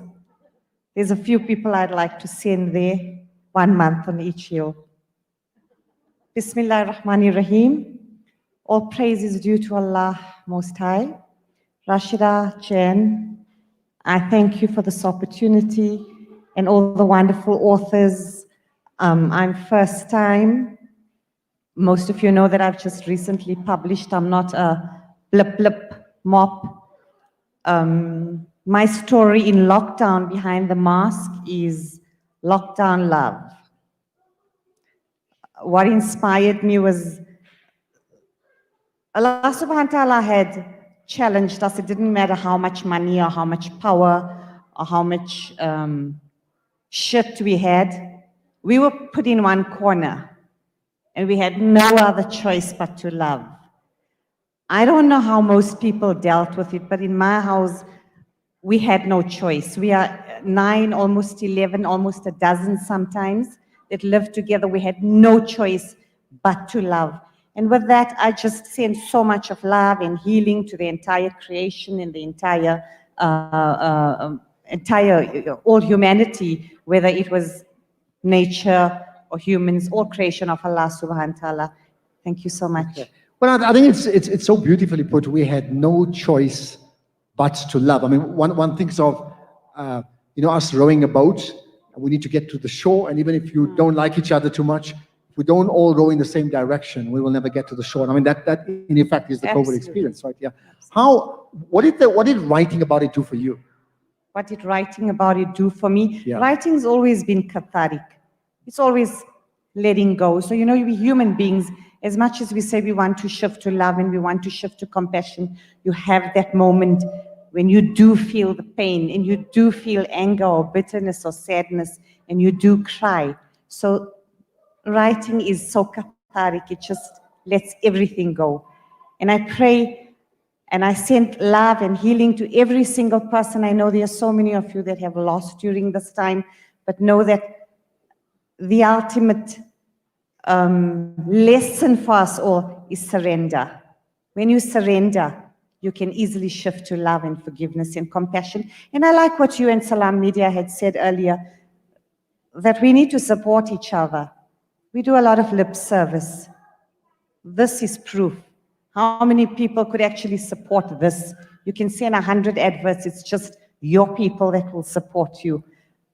We have some, I'd also like to thank somebody like Uneza, the brow queen. I mean, we have so many bloggers, we got to literally beg them to do something for us. She came unconditional, and her humility is apparent here. Thank you so much. I love you. I thank you. Thank you. Thank you very much. That's Mumtaz Mahal Suleiman, right? Next is Nazifa Bamji Patel.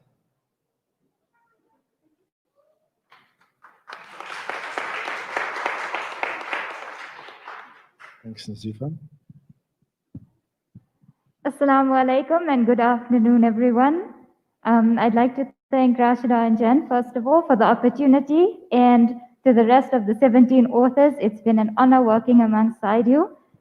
I wrote the story, Death Defeats Lockdown, and in my story, the thing that tugged at my heartstrings the most was losing our innocence, losing children. That's something that was unimaginable, not only to a mother or father, but to humanity itself. And so that's what inspired me to write and what drove my story to the end. And why did you choose to do what you did? Because there must have been a process, right? I think I chose what I did because myself being an educator by profession, children and the youth are something that I hold close to my heart always. And losing a child or losing your innocence or your youth, that is something that to me was unimaginable. And also to the rest of humanity, it was something that everyone can relate to, because losing innocence is a different loss than just losing someone else. Yeah, I think it's very true. How, going forward, I mean, what's your take on, because the point was made that writing is very cathartic. So going forward, how has this shifted you just by expressing yourself? I think the shift in expression is major. It's getting something that you hold so close to you out in the open and for everyone else to read it and also be inspired in the way that it touches them as well. Okay, there we are. Thank you very much. Thank you. Read her story, Nazifa Bamji Patel. Now Nasima Mullah.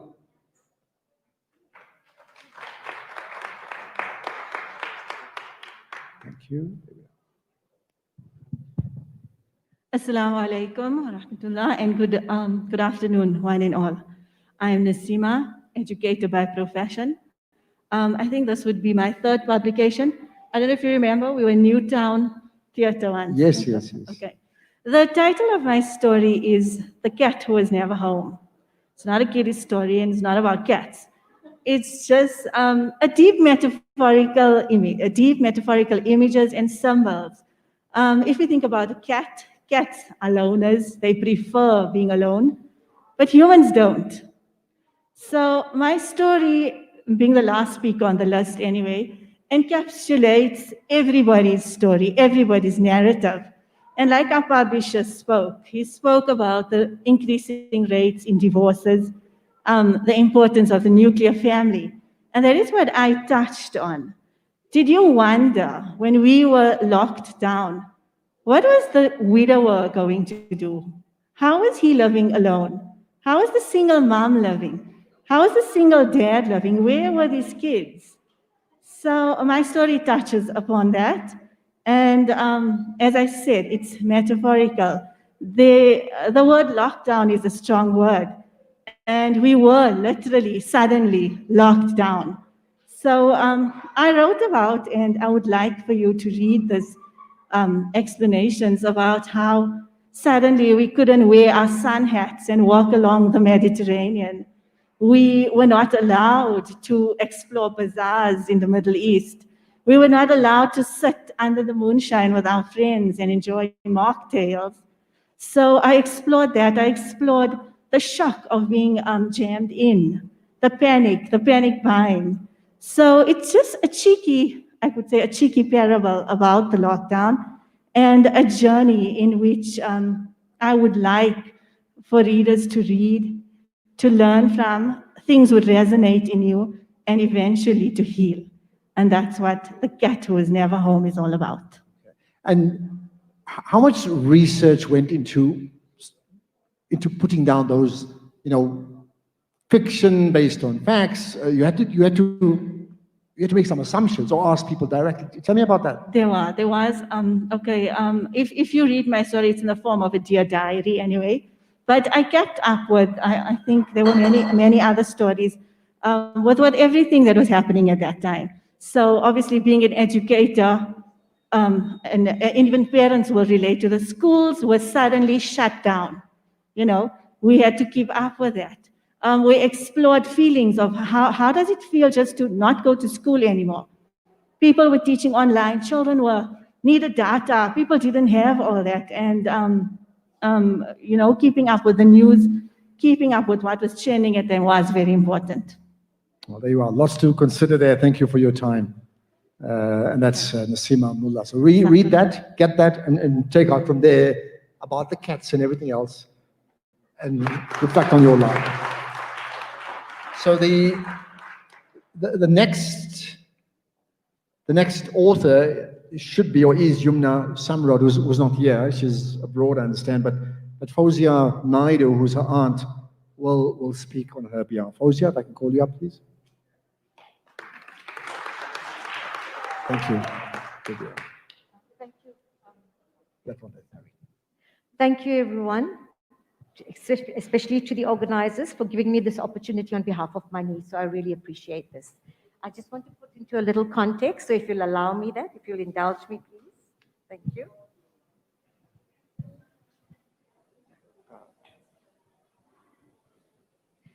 Okay. Assalamu alaikum. I am not an author, as I just mentioned. I'm representing my beautiful niece, Yumna Samrod, who wrote the story, A Wake-Up Call. Sometime in March, I think, I saw a clip on a WhatsApp group calling women to write a short story during COVID. I sent this to Yumna, who is currently residing in Jordan, and encouraged her to write. Unfortunately, she was unable to be here and asked me to represent her today. I feel very honored to present to you her author's note. So here goes. Bismillahir-Rahmanir-Rahim. In a time when life no longer makes sense as we thought it should, and all people the world over are re-evaluating their priorities and very existence, you have come together here to celebrate and acknowledge the strangeness in a beautiful collaboration through the art of writing. Thank you for your presence and taking the time to hear our stories, our little snippets of life during this historic era of the lockdown experience behind the mask. Why did I write this? Simply because I write about everything all the time ever since I could hold a pen, although I hardly ever share or read back on what I have written. The opportunity to be part of an anthology that records and commemorates this time period that will forever mark and change the history of our world is not something that can easily be brushed over. Thank you to my close friend and aunt for sharing this experience with me and always encouraging and supporting my endeavors.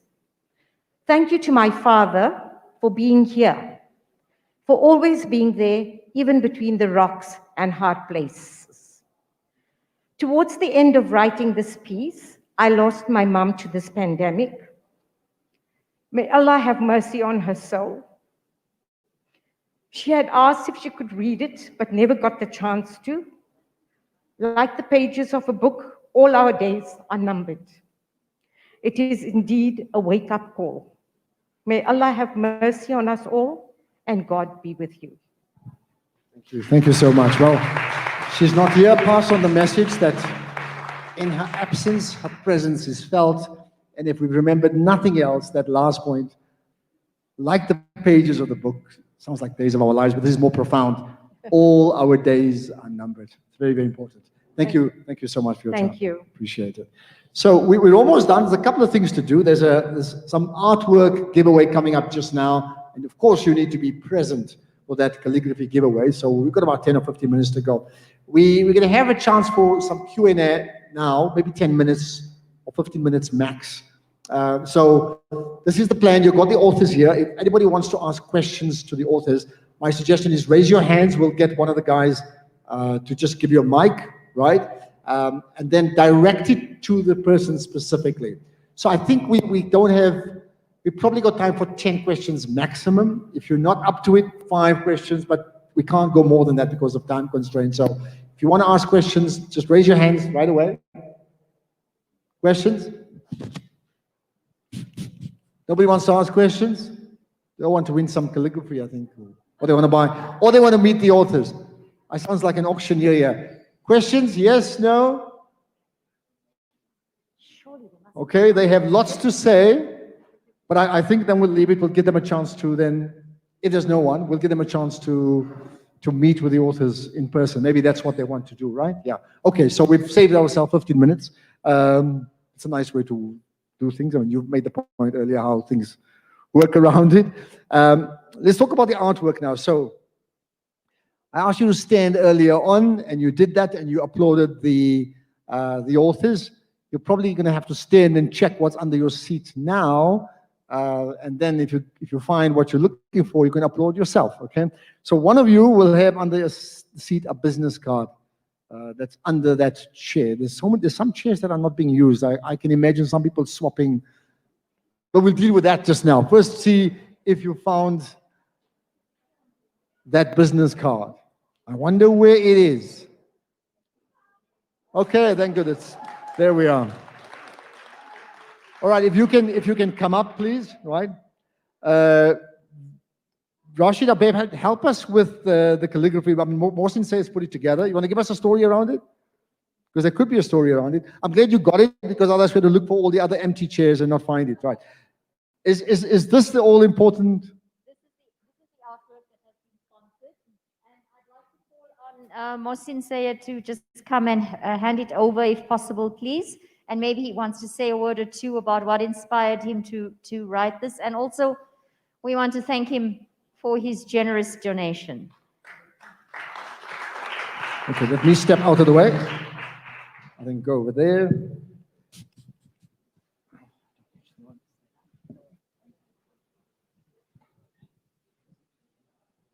Assalamu alaikum. Okay, I don't actually have much to say, because they say a picture paints 1,000 words. But just want to mention that why I've chosen the universe, because due to our authors being present, they said that the universe is not made up of atoms, it's made up of 1 million tiny stories. Okay. Okay, there we are. Can you, I mean, surely you want to hold your picture, you're going to have to help. Let's do that. And you probably want to take a picture with it. Yeah. But I think you want to come and hold this thing? Can you manage that? Because it's yours, it's actually not mine, eh? I mean, that's the bottom line. Yeah. Perhaps you may want to come on this side here, because I mean, you're the creator, man. I'm just the spaza guy who can just talk here, that's it.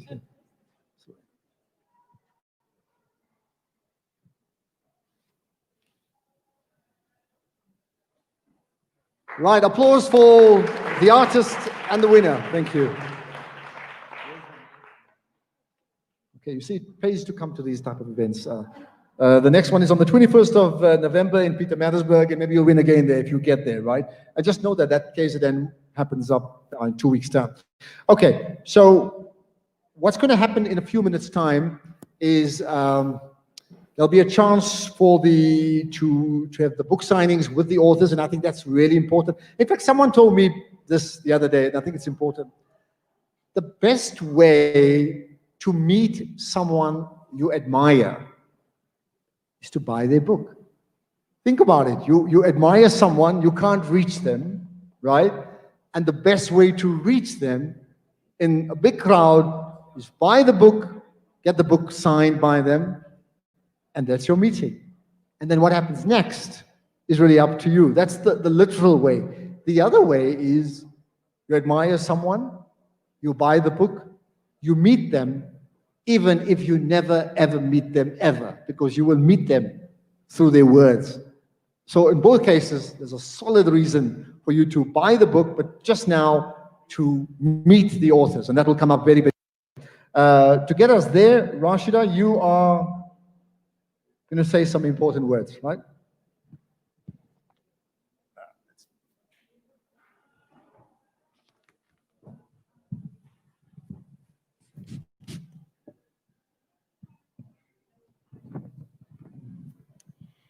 Assalamu alaikum wa rahmatullahi wa barakatuh. It's an honor and privilege for me to address you today. I have the pleasure of giving the vote of thanks. I'm doing this on behalf of all the authors who have contributed to the anthology. Bismillahir Rahmanir Rahim. I'm afraid I may get emotional because this has been quite a ride for me. So I'm going to stick to my script. Don't be afraid, it's not long. It's just that because now I wear glasses, I had to print this thing really big. So it's spread over a few pages, but I promise you I'm going to be as quick as I can. First, our thanks must go to Allah subhanahu wa ta'ala for his abundant blessings. Without him, none of this would have been possible. There have been too many individuals, organizations, NGOs, and corporates who have come on board as partners and sponsors to contribute to the success of the event. I hope I do justice as I list them all, but I dare not forget because as my dear sisters Hawa and Bibi Aisha, who have worked tirelessly in getting the contributions, would never forgive me. Actually, they would, so it's okay.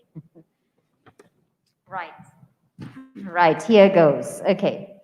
First of all, to Limoni Restaurant at the Kurtaba Boutique Hotel, we are eternally grateful for the use of your stunning venue. Apa Saher Adamji, Jazakallah so much for that. The generous donation of the hot beverages, your on-the-ball team who have gone out of their way to assist us with whatever we needed.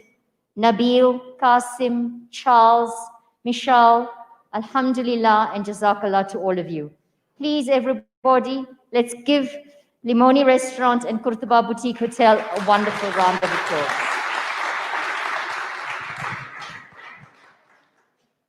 To Salaam Media, your partnership was the cherry on the top for us. We really wanted to stream the event live because obviously with lockdown and with restrictions of numbers, we were very keen to do it. And initially we thought it wouldn't be possible for us to do it on our own. But Allah heard our du'as and Alhamdulillah, Salaam Media stepped up as our media partner.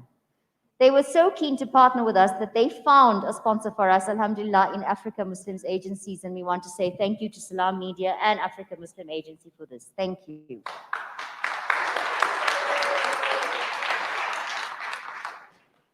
Some of us authors, myself, Jan, a few of the others, have already have great relationships with this dynamic and socially responsible radio station.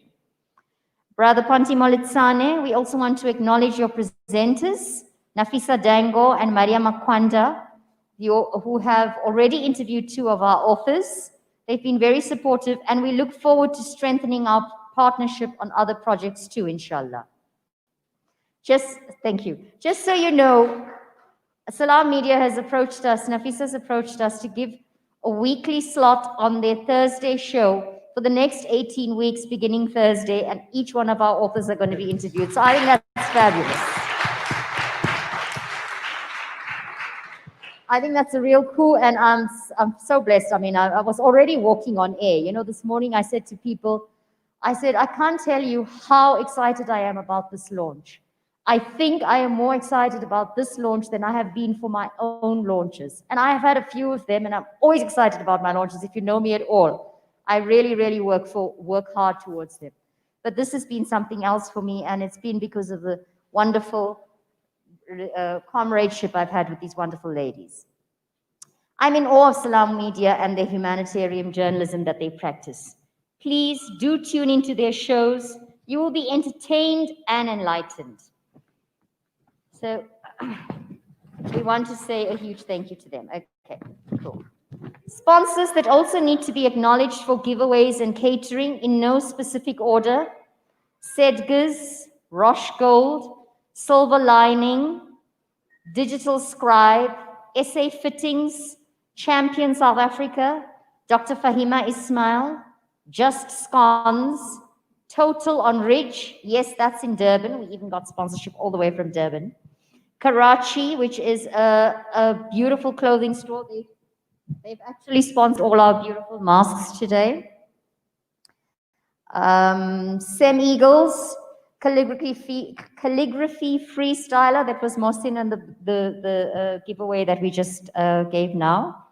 Taste Express, Femmes Cocktails, and Art to Taste. And I don't know if you, when you saw the goodie bag, if you were wondering what some of those things were, because I was pretty confused, let me tell you. But when it was explained to me, I thought, wow, these things are going to be super useful. So please do enjoy them and think of our sponsors when you do. Clarissa DeLanga, who is the most incredible photographer, has sponsored her services. Clarissa, thank you, you beauty. Clarissa is the sister of one of our authors, Anissa. Where's Anissa? There we are. So Clarissa is the sister of one of our authors. And of course, it was Anisa's husband who sponsored the giveaway of the calligraphy artwork. So it's all in the family here. Anisa, alhamdulillah, is highly pregnant with her 5th child. She's managed to arrange all these donations. So hats off to her, Jazakallah.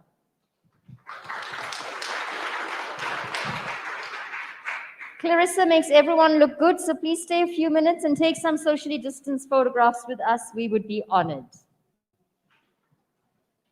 Next, I must thank each of the ladies who have written their stories from their heart and who were brave enough to share them.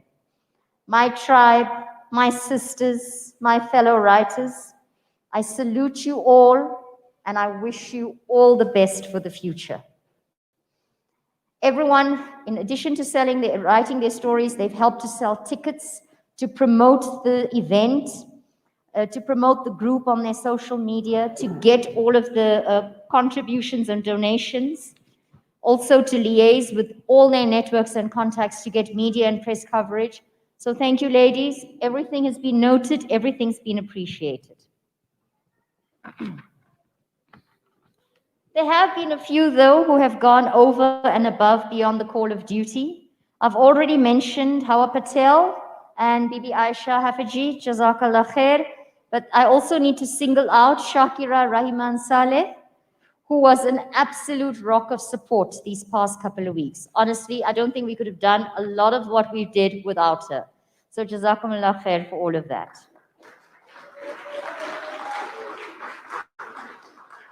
To the press who are here today, I know Caxton is here and Lens Time.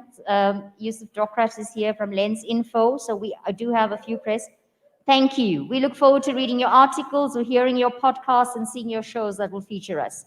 Please, please, please spread the word. If we can get more coverage, we will be able to sell more books. We will be able to empower all of these authors, as well as all of the royalties going to the Valley Trust, which, trust me, is a really, really, really worthy organization. To Tammy Bradbury, the designer of our stunning cover, what can I say? Thank you, thank you, thank you. If anyone needs the services of an excellent professional graphic designer, please do consider her. Then, to Ashraf Garda for taking the time to read our stories and write one of the forwards. I also need to thank the writer of the second forward, or the first forward rather, Z Mona D. She's actually from Mauritius, and she's an award-winning and international author. Brother Ashraf, also for today, your excellent facilitation and holding the whole program together. It was always professional and sincere. Thank you. Thank you. I know they are simple words, but I trust you feel the sincerity in them. Jazakallah khair. To our publisher, Uncle Muhammad Amra from Africa Impressions Media, your partnership has meant that we are able to take this book far and wide, to reach audiences all over, and for that we are eternally grateful. Thank you for your guidance and patience along the way. Jazakallah. And then to Jan. Oh, Jan. Everybody knows by now, because you heard Jan speaking, the anthology was Jan's idea. She originally approached me and I didn't hesitate. I knew immediately that this would be something I needed to get involved in. Jan owned this every step of the way. And I'd like to call her up, please. She's going to be cross because I know she didn't want this, but I'm taking an executive decision and I'm overruling her. Come, Jan, come stand with me. Thank you. So, Jan, your love, your bravery, your commitment to learn about others, to respect all cultures, your tireless perseverance, I salute you. You know, and with Jan, we would like to please present a little gift on behalf of all of us to Ashraf. So this is for Ashraf. Jan will just hand it over, please. I thought I had to give it to Jan. Okay, got that. No, that's for you. Thank you very much. That's very kind of you. Thank you so much. I'll just sorry about that. Jan, this is for you. I'm sorry, it seems to have come out of its wrapper. Go for it. Thank you so much. Thank you.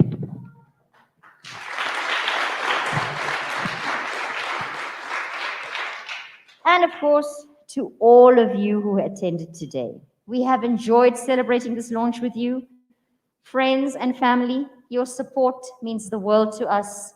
Jazakallah. A very special tribute to the mothers, to our mothers and all the strong women in our lives. I'm honored to have both my mothers here today. My own mom is here, alhamdulillah, and Zain's mom. Thank you for being our inspiration, our guides, our challenges, and our most loyal supporters. I don't think there's anybody here today who can say that they didn't have a relationship with their mother that didn't influence them in some way or the other. So Jazakallah Mami, Jazakallah Darima, alhamdulillah for all of your love and support and care. I really, really appreciate it. I know my boys do too, as well as Zain. We love you all very, very much. If I have forgotten anyone, please make me laugh.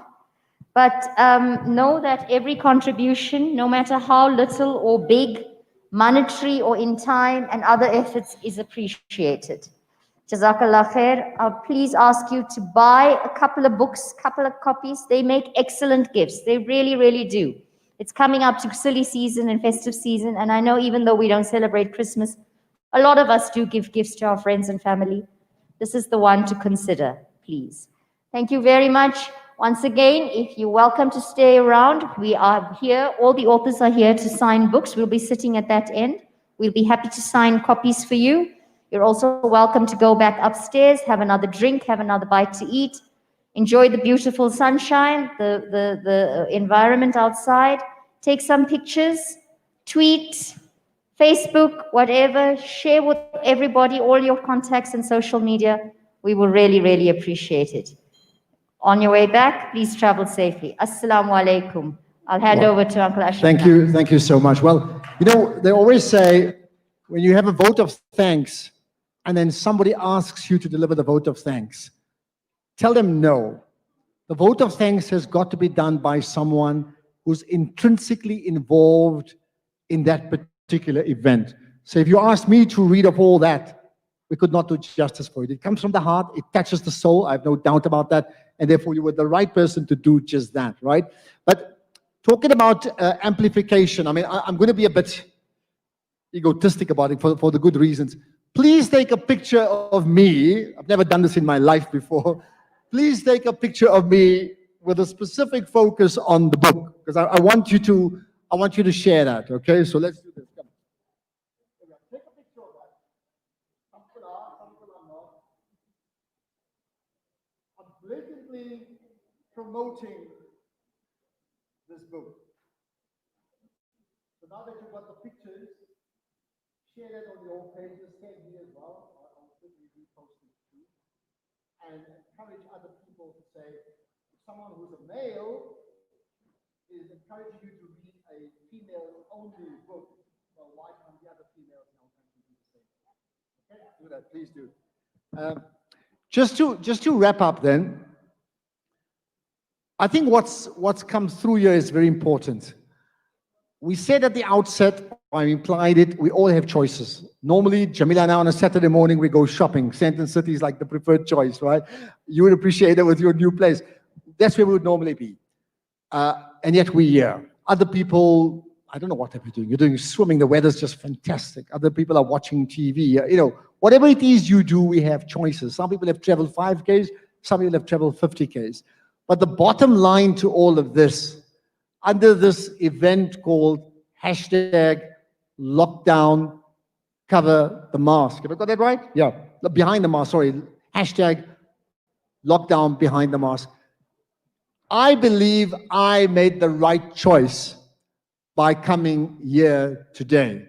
Now, if you believe I made the right choice, then give me a shout. Just raise your, no clapping, just do that. Do you think I made the right choice? Okay. Now, If you believe you made the right choice, then what about clapping for yourself? Okay? Because we have. And in conclusion, Rashi alluded to Champion South Africa, which is a project that I head up. And I want to just keep one line around that. If you look at the history of the world, civilizations fall and rise by the quality of its people. It's the common denominator. It's not whether we got a cute table mountain or whether we got the desert or whether we got great scenery. It's irrelevant. Civilizations rise and fall by the quality of its people. So we know we as a country have problems, so does everybody else. But the common factor here in wanting to rise to what I call building South Africa to a champion nation is the people. So I'll leave you with this and I'll say nothing more. For all the things we've done, look out to try and lobby for one. Lobby for one person. Try and open doors for one person seated here today and change their lives completely and replicate that across the length and breadth of the country. Because the bottom line to everything we've done here today is this. Ultimately, champion people build champion people. And champion people build champion nations. There is no other way to say it, and there's no other way to do it. Champion people build champion nations. So in conclusion, my question to every one of you is like, so are you one of South Africa's champion people? Don't answer it, think about it yourself. That's it from me. Meet the authors, take the pictures, buy extra books, give the books for the gifts. There's refreshments upstairs as well. Enjoy it and spread the message of the empowering morning we've had on the hashtag lockdown behind the mask. I'm going to check who's done that, okay? Thank you and good afternoon. Assalamu alaikum.